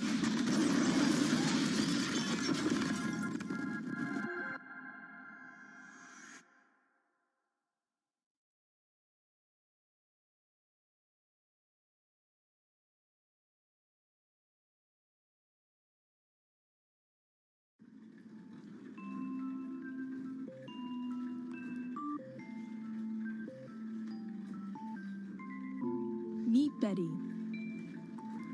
She lives by herself, but for the last few months, she hasn't been alone. LQ, tell me a joke. Did you hear about the claustrophobic astronaut? No. Apparently, he just needed a little space. Most technology isn't made for 93-year-olds. But this woman is making sure that this particular robot is. I like you. Who are you? She's researching the way we interact with machines. And if she has her way, robots will soon be a trusty companion for all of us. My name is LQ. How can I help you? As technology replaces old jobs, it's also creating new ones. I'm Aki Ito, and I'm here to show you the jobs of the future.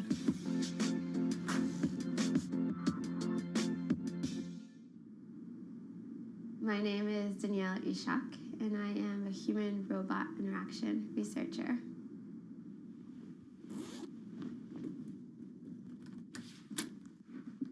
It's really hard to intuitively design a robot meant for a consumer audience.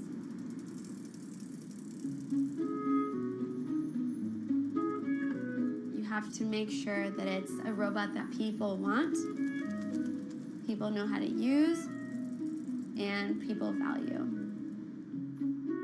Danielle works for an Israeli startup called Intuition Robotics.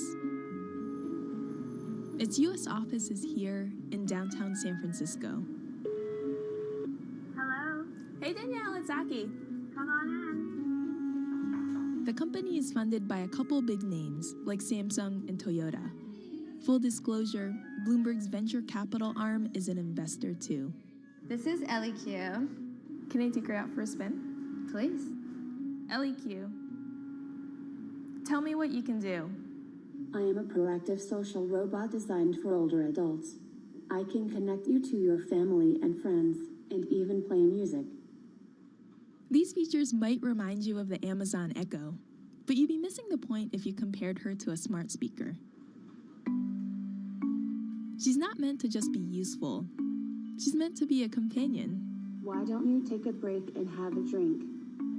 And that's why she has a head that can nod and make other subtle gestures you might expect from a pet. Through our research with older adults, we're finding that almost on a daily basis, we see that somebody tells her that they love her. Really? Or that they like her. Like, or that they miss literally, her. I love you? Mm-hmm. They'll also tell her, I'm depressed, or I'm lonely. They'll open up to her in a way that they might not necessarily open up to a human because they don't feel like they'll be judged. LEQ isn't on sale yet. But a prototype is already in the homes of about a dozen early testers who live in the Bay Area. LEQ, tell me what the weather is today. Danielle's job is to figure out what's working and what's not. Sorry, please rephrase your request. And she does that by visiting each of her testers twice a month. How important are these visits to your job? They're critical. We're building a product for people who we are not. I'm not a senior, and how could you know how to design for somebody if you don't do research? Because otherwise, you would just be designing in the dark. Jobs like Danielle's are just starting to emerge. Until recently, robots were mostly in factories, separated from humans. But now, they're finally getting cheap enough, small enough, and smart enough to be in our homes. This has created a whole new challenge of designing robots that people will actually want to interact with. And that's where Danielle comes in. Her research has helped shape every little facet of LEQ, from the way LEQ moves to the way she talks. It's a very special job, and it can be really hard, and it can be really frustrating, but at the end of the day, it's incredibly rewarding. And I think the most rewarding part about it is when I see the joy on the users' faces, like that they saw their feedback turned into something real.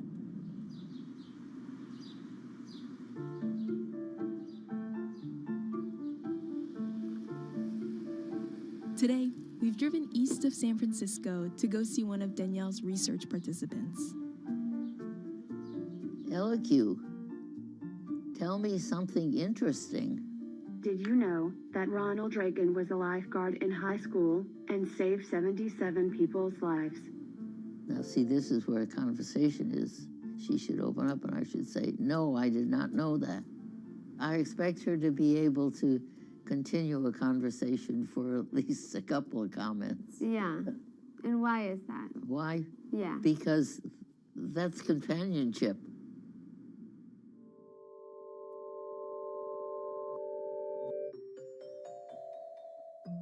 When Betty was around Danielle's age, she was working with some of history's very first computers.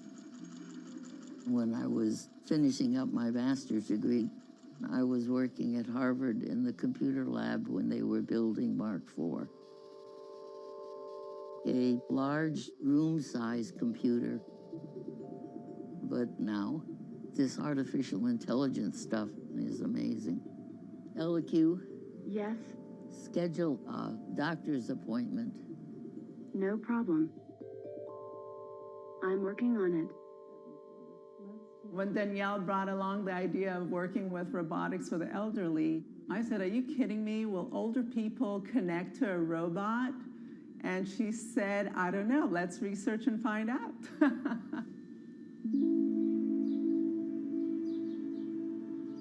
Danielle grew up here in this suburb of Atlanta. Her parents spent much of their childhoods in Israel and met in the US. We as immigrants, we understood that we might need to work a little harder. In fact, I feel that rather than taken away from Danielle. It gave her so much more, because she understood the fact that you need to run after your dreams and work really hard, no matter what the challenges are. School didn't come easily for Danielle. I have dyslexia, and that very much affected my self-esteem academically.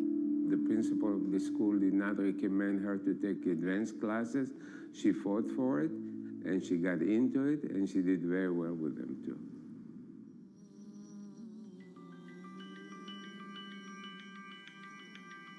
Danielle's first job out of grad school was at X, the secretive research facility founded by Google. It's known for dreaming up all kinds of wacky, far-flung ideas. Can you tell us about the moonshots you worked on? No, I can't tell you too much about the projects that I worked on. I can say that I was working on robotics. She loved the job, but wanted to work on something that would reach real consumers sooner. So she left X after a year and joined Intuition Robotics.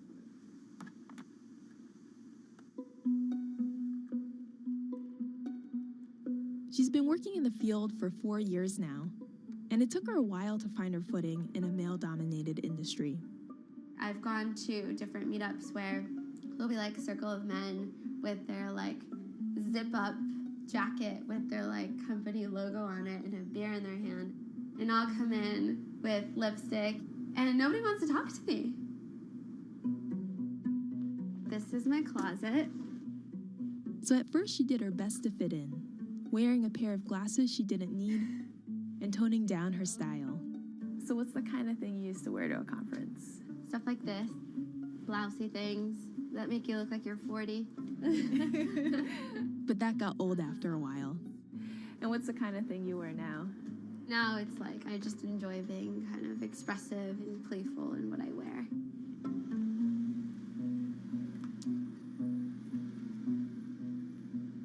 Before we wrap up for the day, Danielle has one more LEQ tester to visit.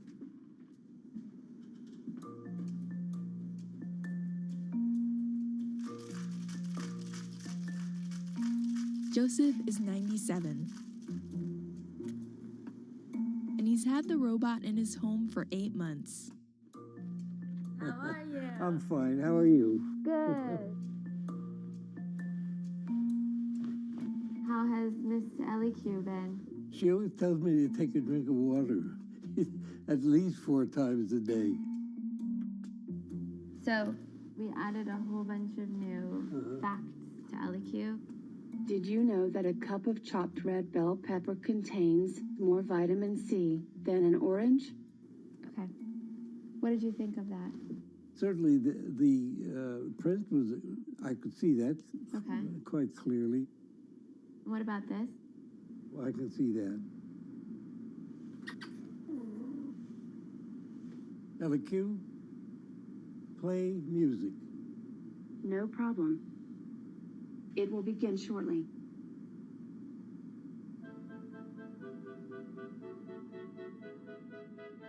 By 2050, almost 500 million people are going to be 80 or older. And if current trends continue, more and more are going to be like Joseph and Betty, living alone. LEQ, stop. Today, both of them are doing okay. But some of Danielle's other participants have been struggling. Is it kind of hard to leave them at the end of the day?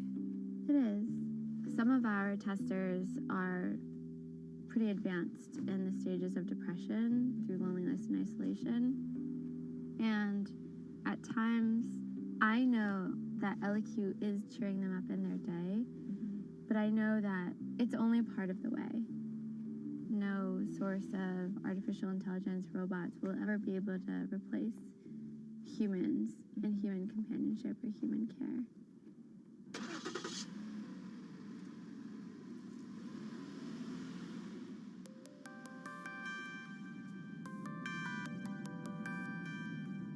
The key to Danielle's work is to embrace that very limitation of machines.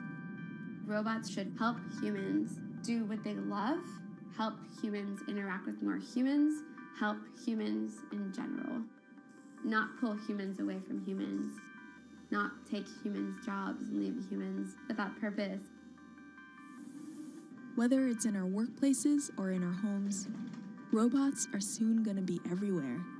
And it's up to Danielle to make sure this robot-filled future leaves us just a little better off. So don't be afraid. And if you are afraid, come and join us, because I promise it's a friendly place.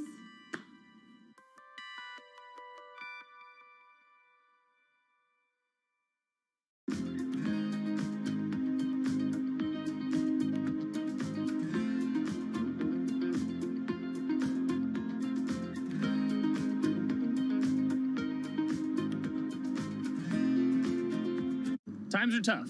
Jobs are scarce. It's risky to be outside and around others. Seems like there's very few ways to make extra money during a pandemic. So I guess I'll just hunker down and binge social media until this all blows over. Wait, don't these people make money? How do these people make money?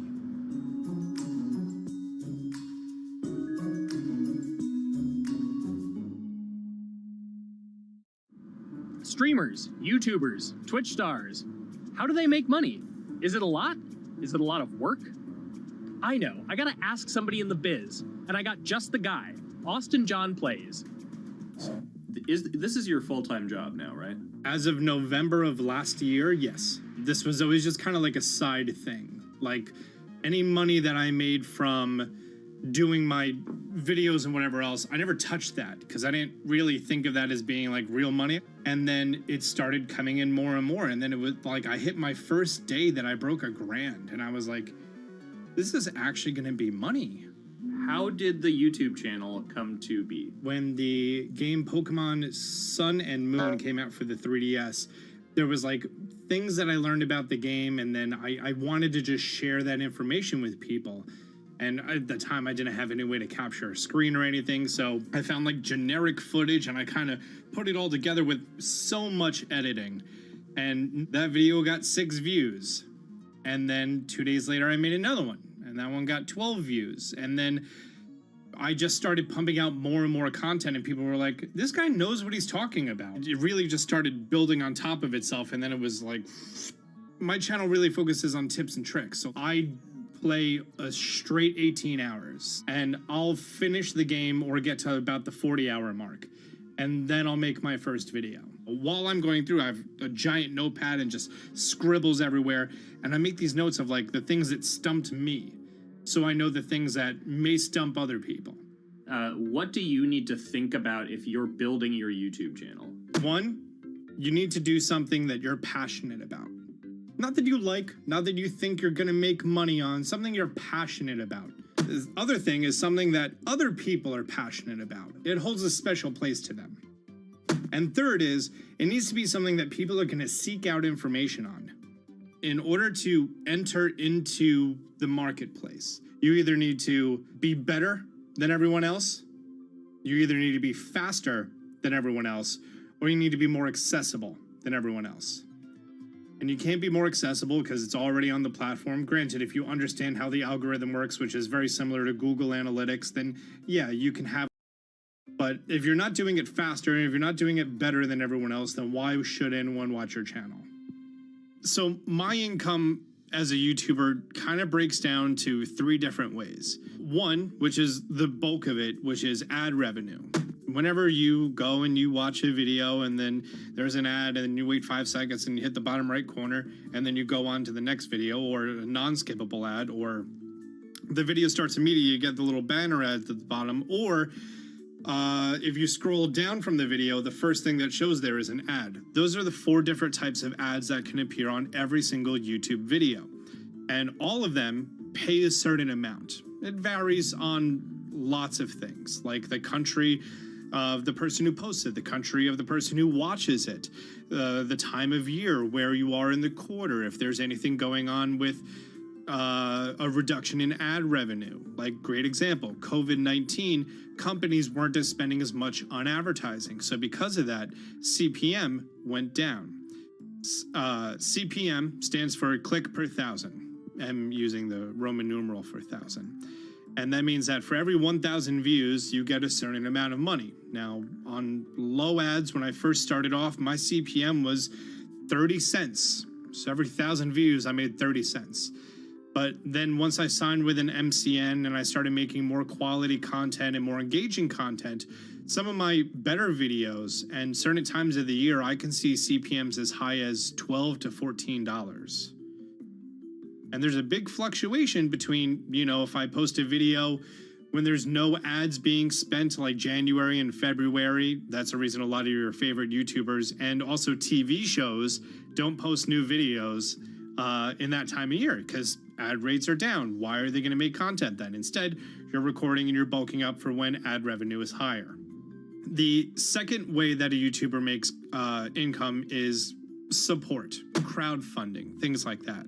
When I first started off, Patreon was really the only option, but then they started rolling out supporters and members for YouTube channels. So whenever I have a live stream, you can click a button and then you can become a member, and then you get special icons next to your name. I believe they're called badges, or on any video, you can hit the join button and that helps support the channel. And then the third aspect of that would be merch. And for me, my merch has been somewhat basic. In fact, I'm wearing one of my t-shirts from last year right now. You have to endure the times that your first video gets 6 views, that you posted on Reddit and they say, shut up, and then an auto mod bans you. You have to go through that, because until you go through that and you discover why you're doing it, you're not doing it for other people, you're doing it for yourself. If you're not loving what you do, then it's not worth it. Huh. So make a channel about something that I'm passionate about. Oh, sweet. I guess I can make the channel about that.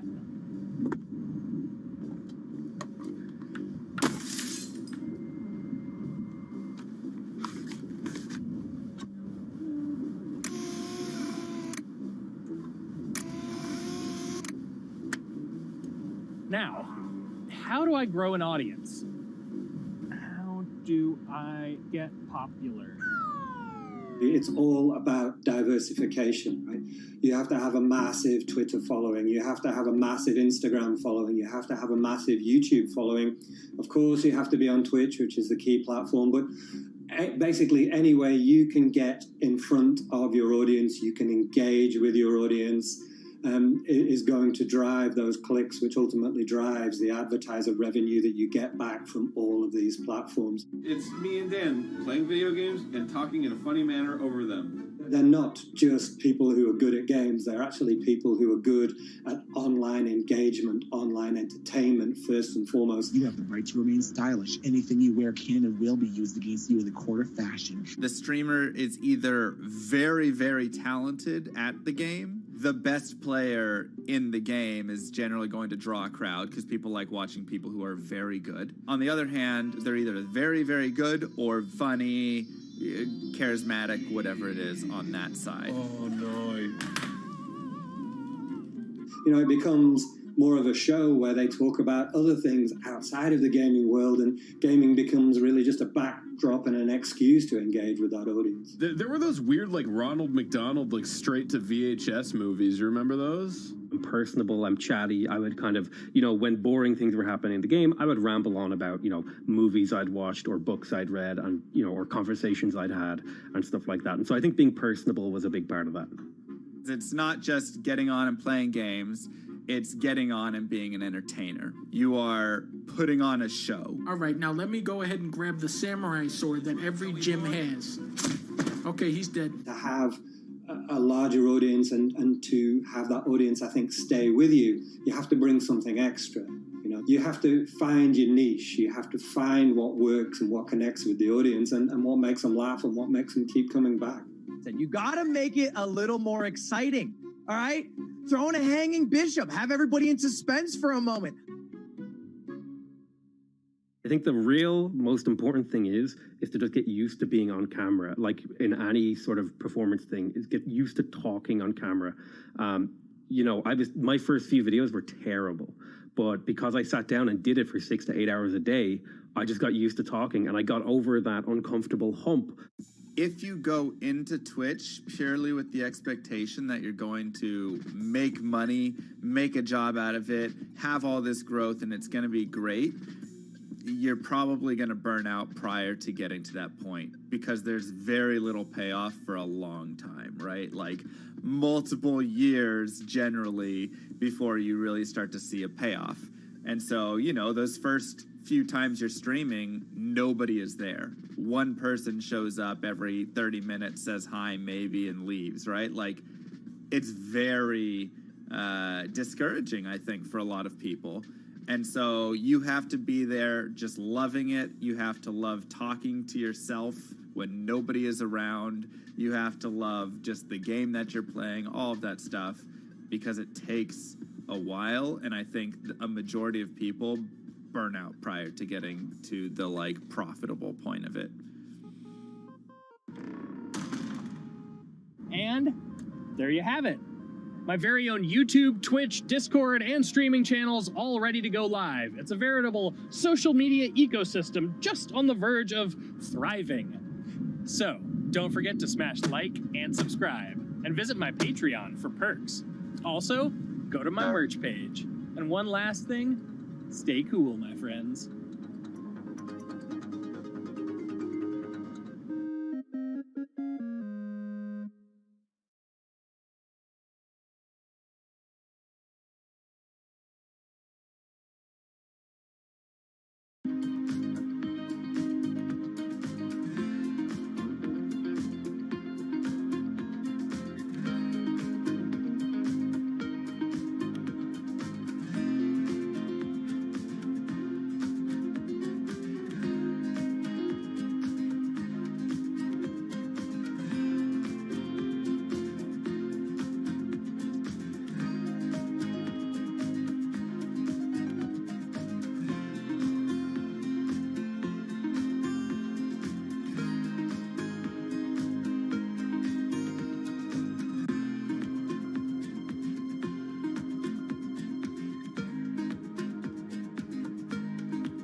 This is Bloomberg Business Week. Insight from the reporters and editors who bring you America's most trusted business magazine, plus global business, finance, and tech news as it happens. Bloomberg Business Week with Carol Masser and Tim Stenevec on Bloomberg Radio. And a very good afternoon, everyone. It is Hump Day, Wednesday, April 26, 2023. I'm Carol Masser. You know Tim is on leave. With us is Bloomberg Quick Take correspondent Madison Mills, live in our Bloomberg Interactive Brokers studio, streaming on YouTube and on Bloomberg Originals. And big earnings from two big tech companies, definitely giving the NASDAQ a lift today, Maddie. But and we are seeing some outperformance when it comes to the NASDAQ versus the S&P 500. We got a lot more to come, though, today. Yeah, but I mean, you can't even look ahead to today without thinking about Microsoft yesterday, right? Adding a record amount to its market cap, blowout results. And that comes despite that thumbs down from UK regulators on Activision, right? Right. Didn't kind of dampen the enthusiasm for Microsoft shares. We're going to get, though, into that and what that means potentially for Microsoft going forward. Meta, it is the big earnings report after the close. We're also going to hear from Roku, KLA Tencor, so check on semis, ServiceNow, and more. And then we've got Elon Musk betting the house of Tesla on low prices and razor-thin margins. I mean, he keeps cutting, hurting margins. It's a new strategy. Great story on whether or not it will work. Yeah, and the opposite of cutting, being rewarded for Boeing. Shares are up on those plans to hike its 737 output. And then, Carol, we have an amazing interview from you. Yeah, I mean, Alexis Ohanian, love him. He stopped in. He talked with the team over at Bloomberg Quick Take. He talked with TV. He talked with us. Reddit co-founder. He talked AI, social media. He talked about his wife, his daughter, crypto, women's sports. He's an investor and a big fan of making it more equal when it comes to pay and just reach. So loving the conversation we had. We also got an ESG investor that's critical of the criticism surrounding ESG investing. So we're going to talk with the CIO of Green Alpha Advisors. And then we've got a really fun story to wrap the show. You have to stick around for this. Warren Buffett to move over. Still wealthy. I mean, by he's doing a mile. I guess he's all right, but there are some new rich guys in town. down. So we're going to talk about who they are. It's a great story. We're going to get to it. Among the most read on the Bloomberg. Right now, though, Maddie and I are going to join our TV team, Scarlett and Romaine. We've got our countdown to the close on TV, radio, YouTube, and originals, starting now. Countdown to the close. Bloomberg's comprehensive cross-platform coverage ahead of the U.S. market close starts right now. This is the countdown to the close. About 60 minutes left to go here in the trading day. Romaine Bostic, Scarlett Fu, counting you down to the closing bell. We're now joined by Carol Masser and Madison Mills. Welcome to our audiences across all of our properties, Bloomberg Television, Radio Originals, and those folks streaming on YouTube. We had some big earnings last night, Carol. They were good earnings, and a lot of people thought that was going to be enough to lift this market.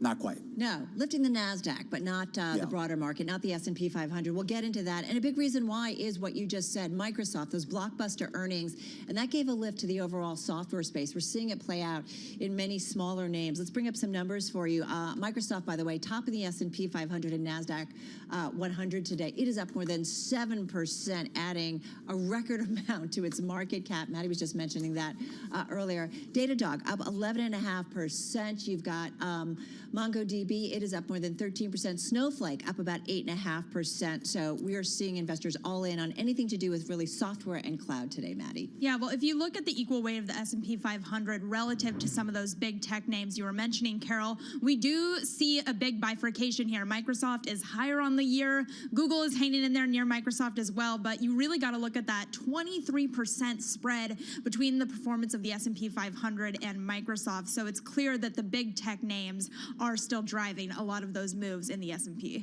Absolutely. Here we talk about the weight of those names here, and we talk about kind of what's transpired over the last few hours here. This was a market that did open higher, and it actually had a pretty good run up until maybe around lunchtime here in the U.S., and then kind of took a leg down. S&P 500 now down about 0.5%, the Dow down about 0.7%, and the Russell down more than 1% on the day. The NASDAQ, one bright spot there, but only higher by 0.4%. And you look at the sector performances, and with the NASDAQ being the bright spot, no surprise then that tech is the only sector among 11 groups in the S&P 500 in the green, up 1.6%, thanks again to Microsoft.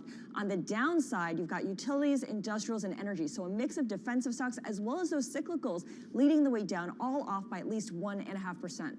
Yeah, we go back to some of those individual movers here. Microsoft, really a big bright spot here on the day. And later tonight, we're going to get some additional earnings. Meta Platforms will be reporting those shares up about 0.8% right now. Meanwhile, you take a look at Activision Blizzard, they're kind of getting overshadowed by Microsoft's great results, was the UK Competition Authority basically saying that it is not going to sign off on that $69 billion deal to buy Activision Blizzard. Remember, this is about 15 months in the making right now, and right now you've got about 3 months left before that merger agreement expires here. So whether Microsoft can pull a rabbit out of its hat remains to be seen. Keep an eye on Fisker. Those shares having a phenomenal day, up about 21%. This after European authorities did actually finally sign off on that company's Ocean vehicle, so now they can move forward with that. And then, of course, an eye on First Republic. The shares dropped about 50% yesterday, down about 29% here today. The latest reporting coming out of Bloomberg, citing people familiar with the situation, Carol, is that Fed lending facility may potentially be shut off for First Republic. All right. Well, I'm glad you mentioned that, because don't forget, everybody, we're just about 1 week out from that next Fed decision. And, you know, the markets are expecting another rate increase of 25 basis points. But when it comes to maybe rate cuts later this year, there's definitely some debate out there when you talk to market watchers. One, though, that is in the rate cut camp for later this year is Bob Michel. He's JP Morgan's Chief Investment Officer for Fixed Income, and he joined our TV team earlier today. Historically, from the last Fed rate hike to recession, it's averaged 13 months. We're saying that the last rate hike will be in May. By November, December, you'll be in recession. Midway to recession, the Fed starts cutting rates. That's how we get to something like September. And, of course, that's Bob Michael, JP Morgan's Chief Investment Officer for Fixed Income, earlier on TV, so forgive that. That's fine. I have something to say. You can start writing your apology note to Bob right now while I weigh in here. I will do that. My apologies. You know I love correcting you. I know you do. For some reason, I thought it was Michelle. Anyway, but it's interesting, right? This is that lag effect, Scarlett, that we talk about, that ultimately, you know, when we get really that kick from all these Fed rate increases. Yeah, and of course we saw that with the banking turmoil we had in March, how it took a while for that to really percolate. And I think of that again, Romain mentioned First Republic's woes.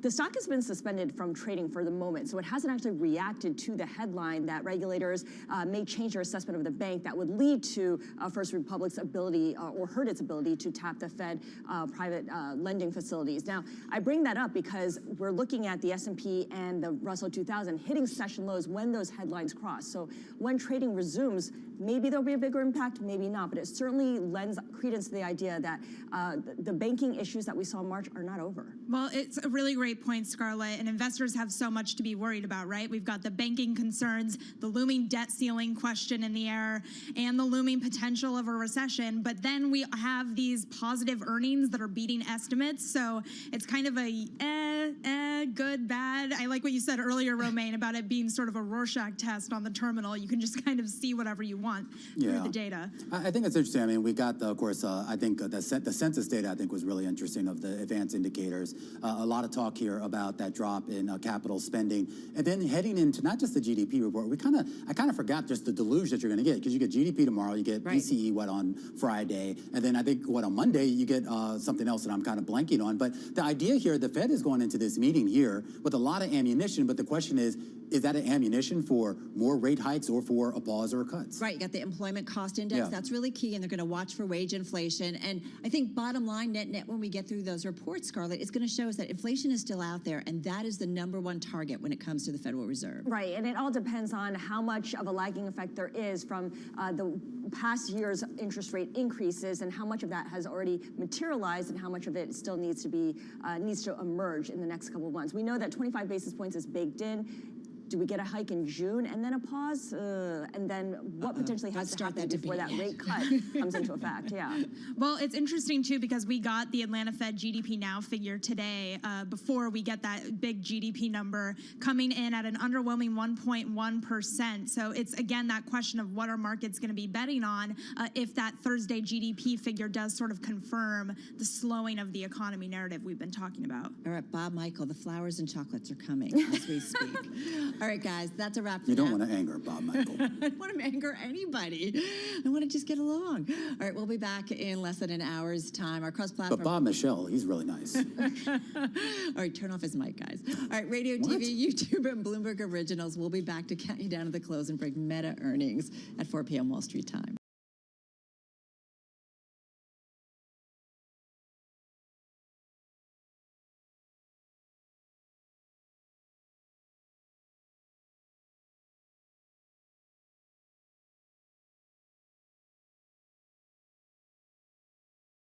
They just came out with Microsoft. As you know, we broke their earnings last night. They are topping the S&P 500 and NASDAQ 100, stock at its highest level in more than a year, adding, and my numbers may be a little bit off a little bit, but as a latest measure, a record $151 billion in value, and that's despite the UK blocking a $69 billion Activision deal, acquisition of Activision. So let's continue our coverage of the tech giant. Bloomberg Intelligence Senior Technology Analyst Anurag Rana is back in our Bloomberg Interactive Brokers studio. Anurag, it's almost 24 hours since we got their results. Anything changing in your thinking about the results we got? No, I mean, it was surprisingly last night. It's still surprisingly how they pulled it off, especially when they guided just 2 months ago to grow 6% in constant currency, and they beat it by 4% and, came at 10%. So it is surprising. It is good. They're executing well, and, let's hope this continues.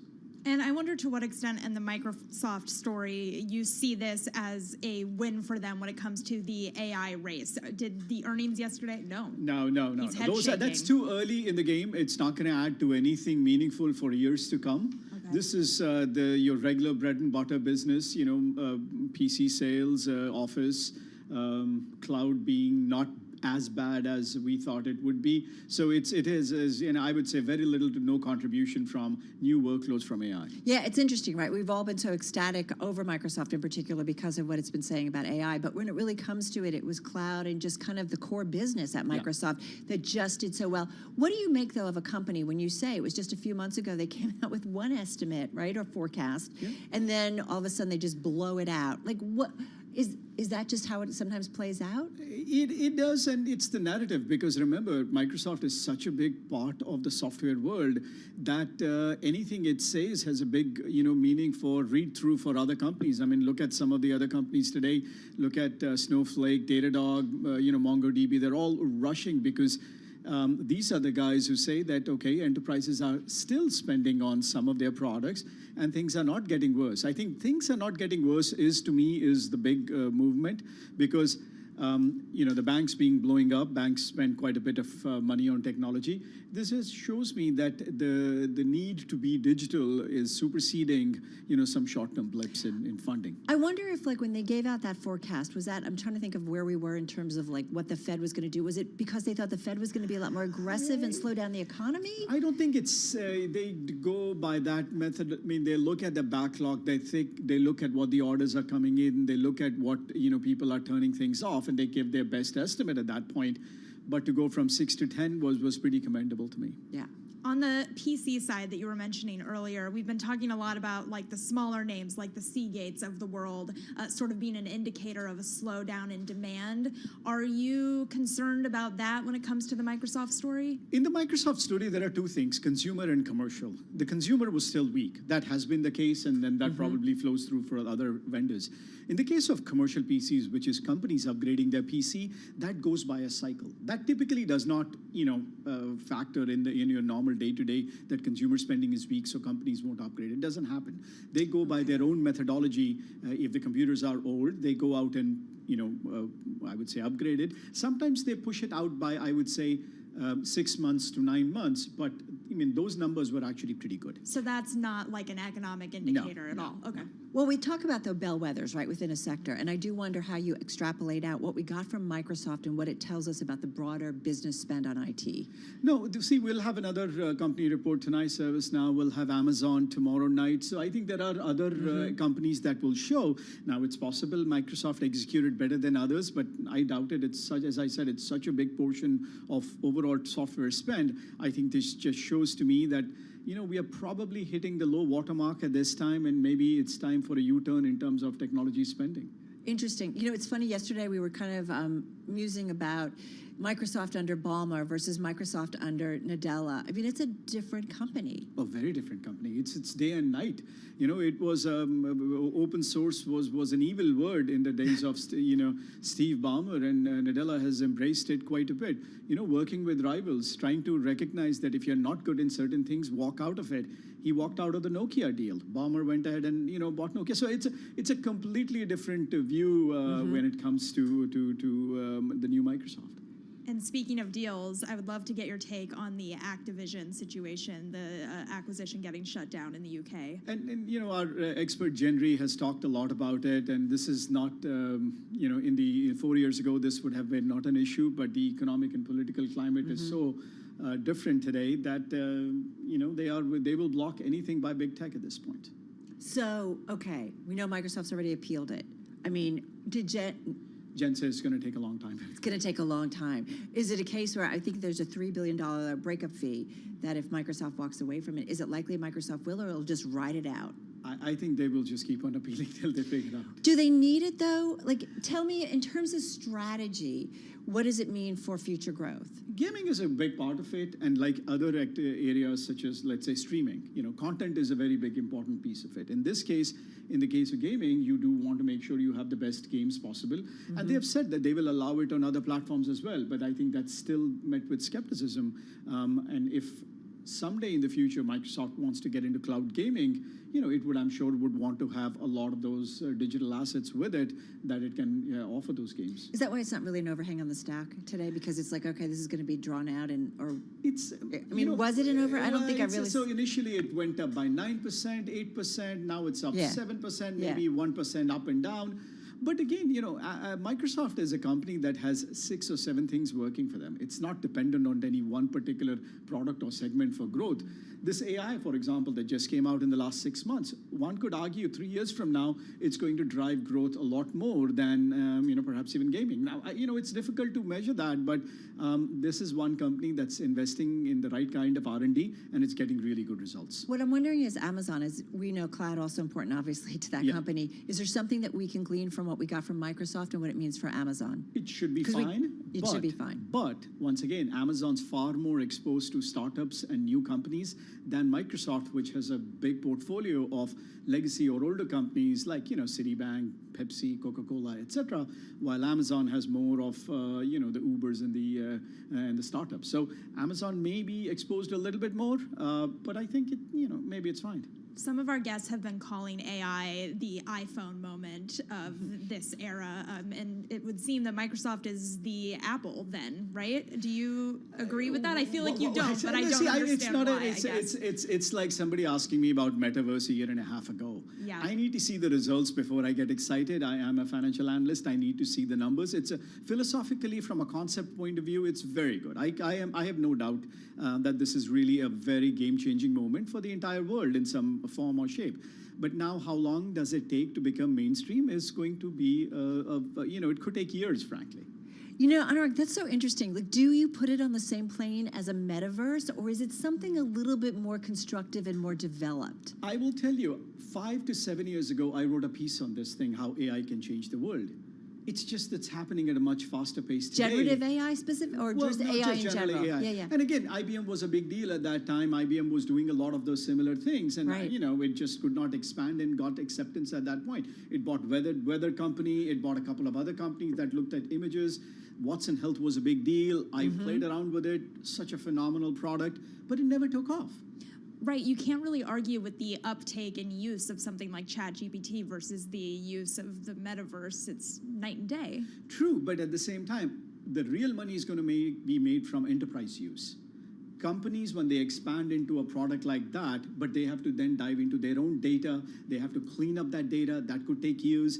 This is not as simple to monetize as people are making out to be. Does it ultimately, Anurag, play out just like we have a couple of really big, we have a lot of people in the cloud, but we have a couple of really big players. Is that how this, next level AI plays out, or you're going to have a lot of hands in it? So the software is going to could be used by anybody. It's up to you. If you want to make an application, you can create one, and it could do wonders. It could be a grocery store. It could be deployed anywhere, healthcare industry.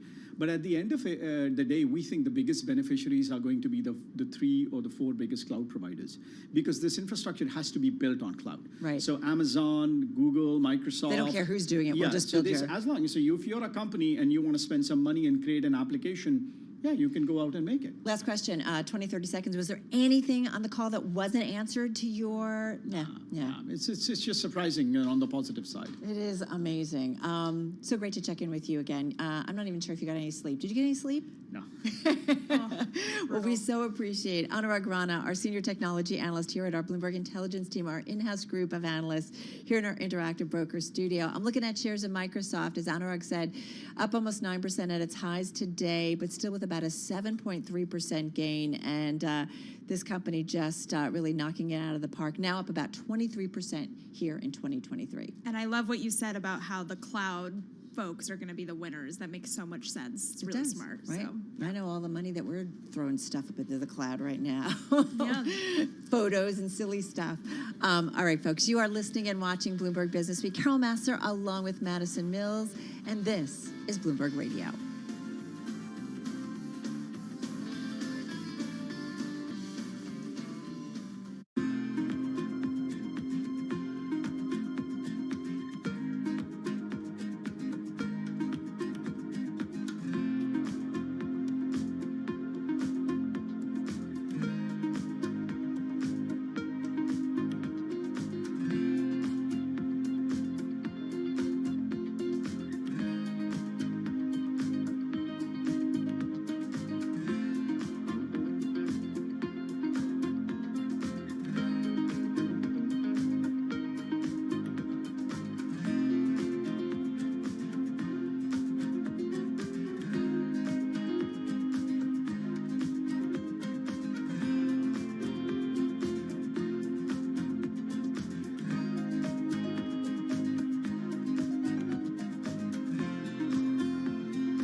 markets, headlines, and breaking news 24 hours a day at Bloomberg.com, on Bloomberg Television, and the Bloomberg Business app. This is a Bloomberg Business Flash.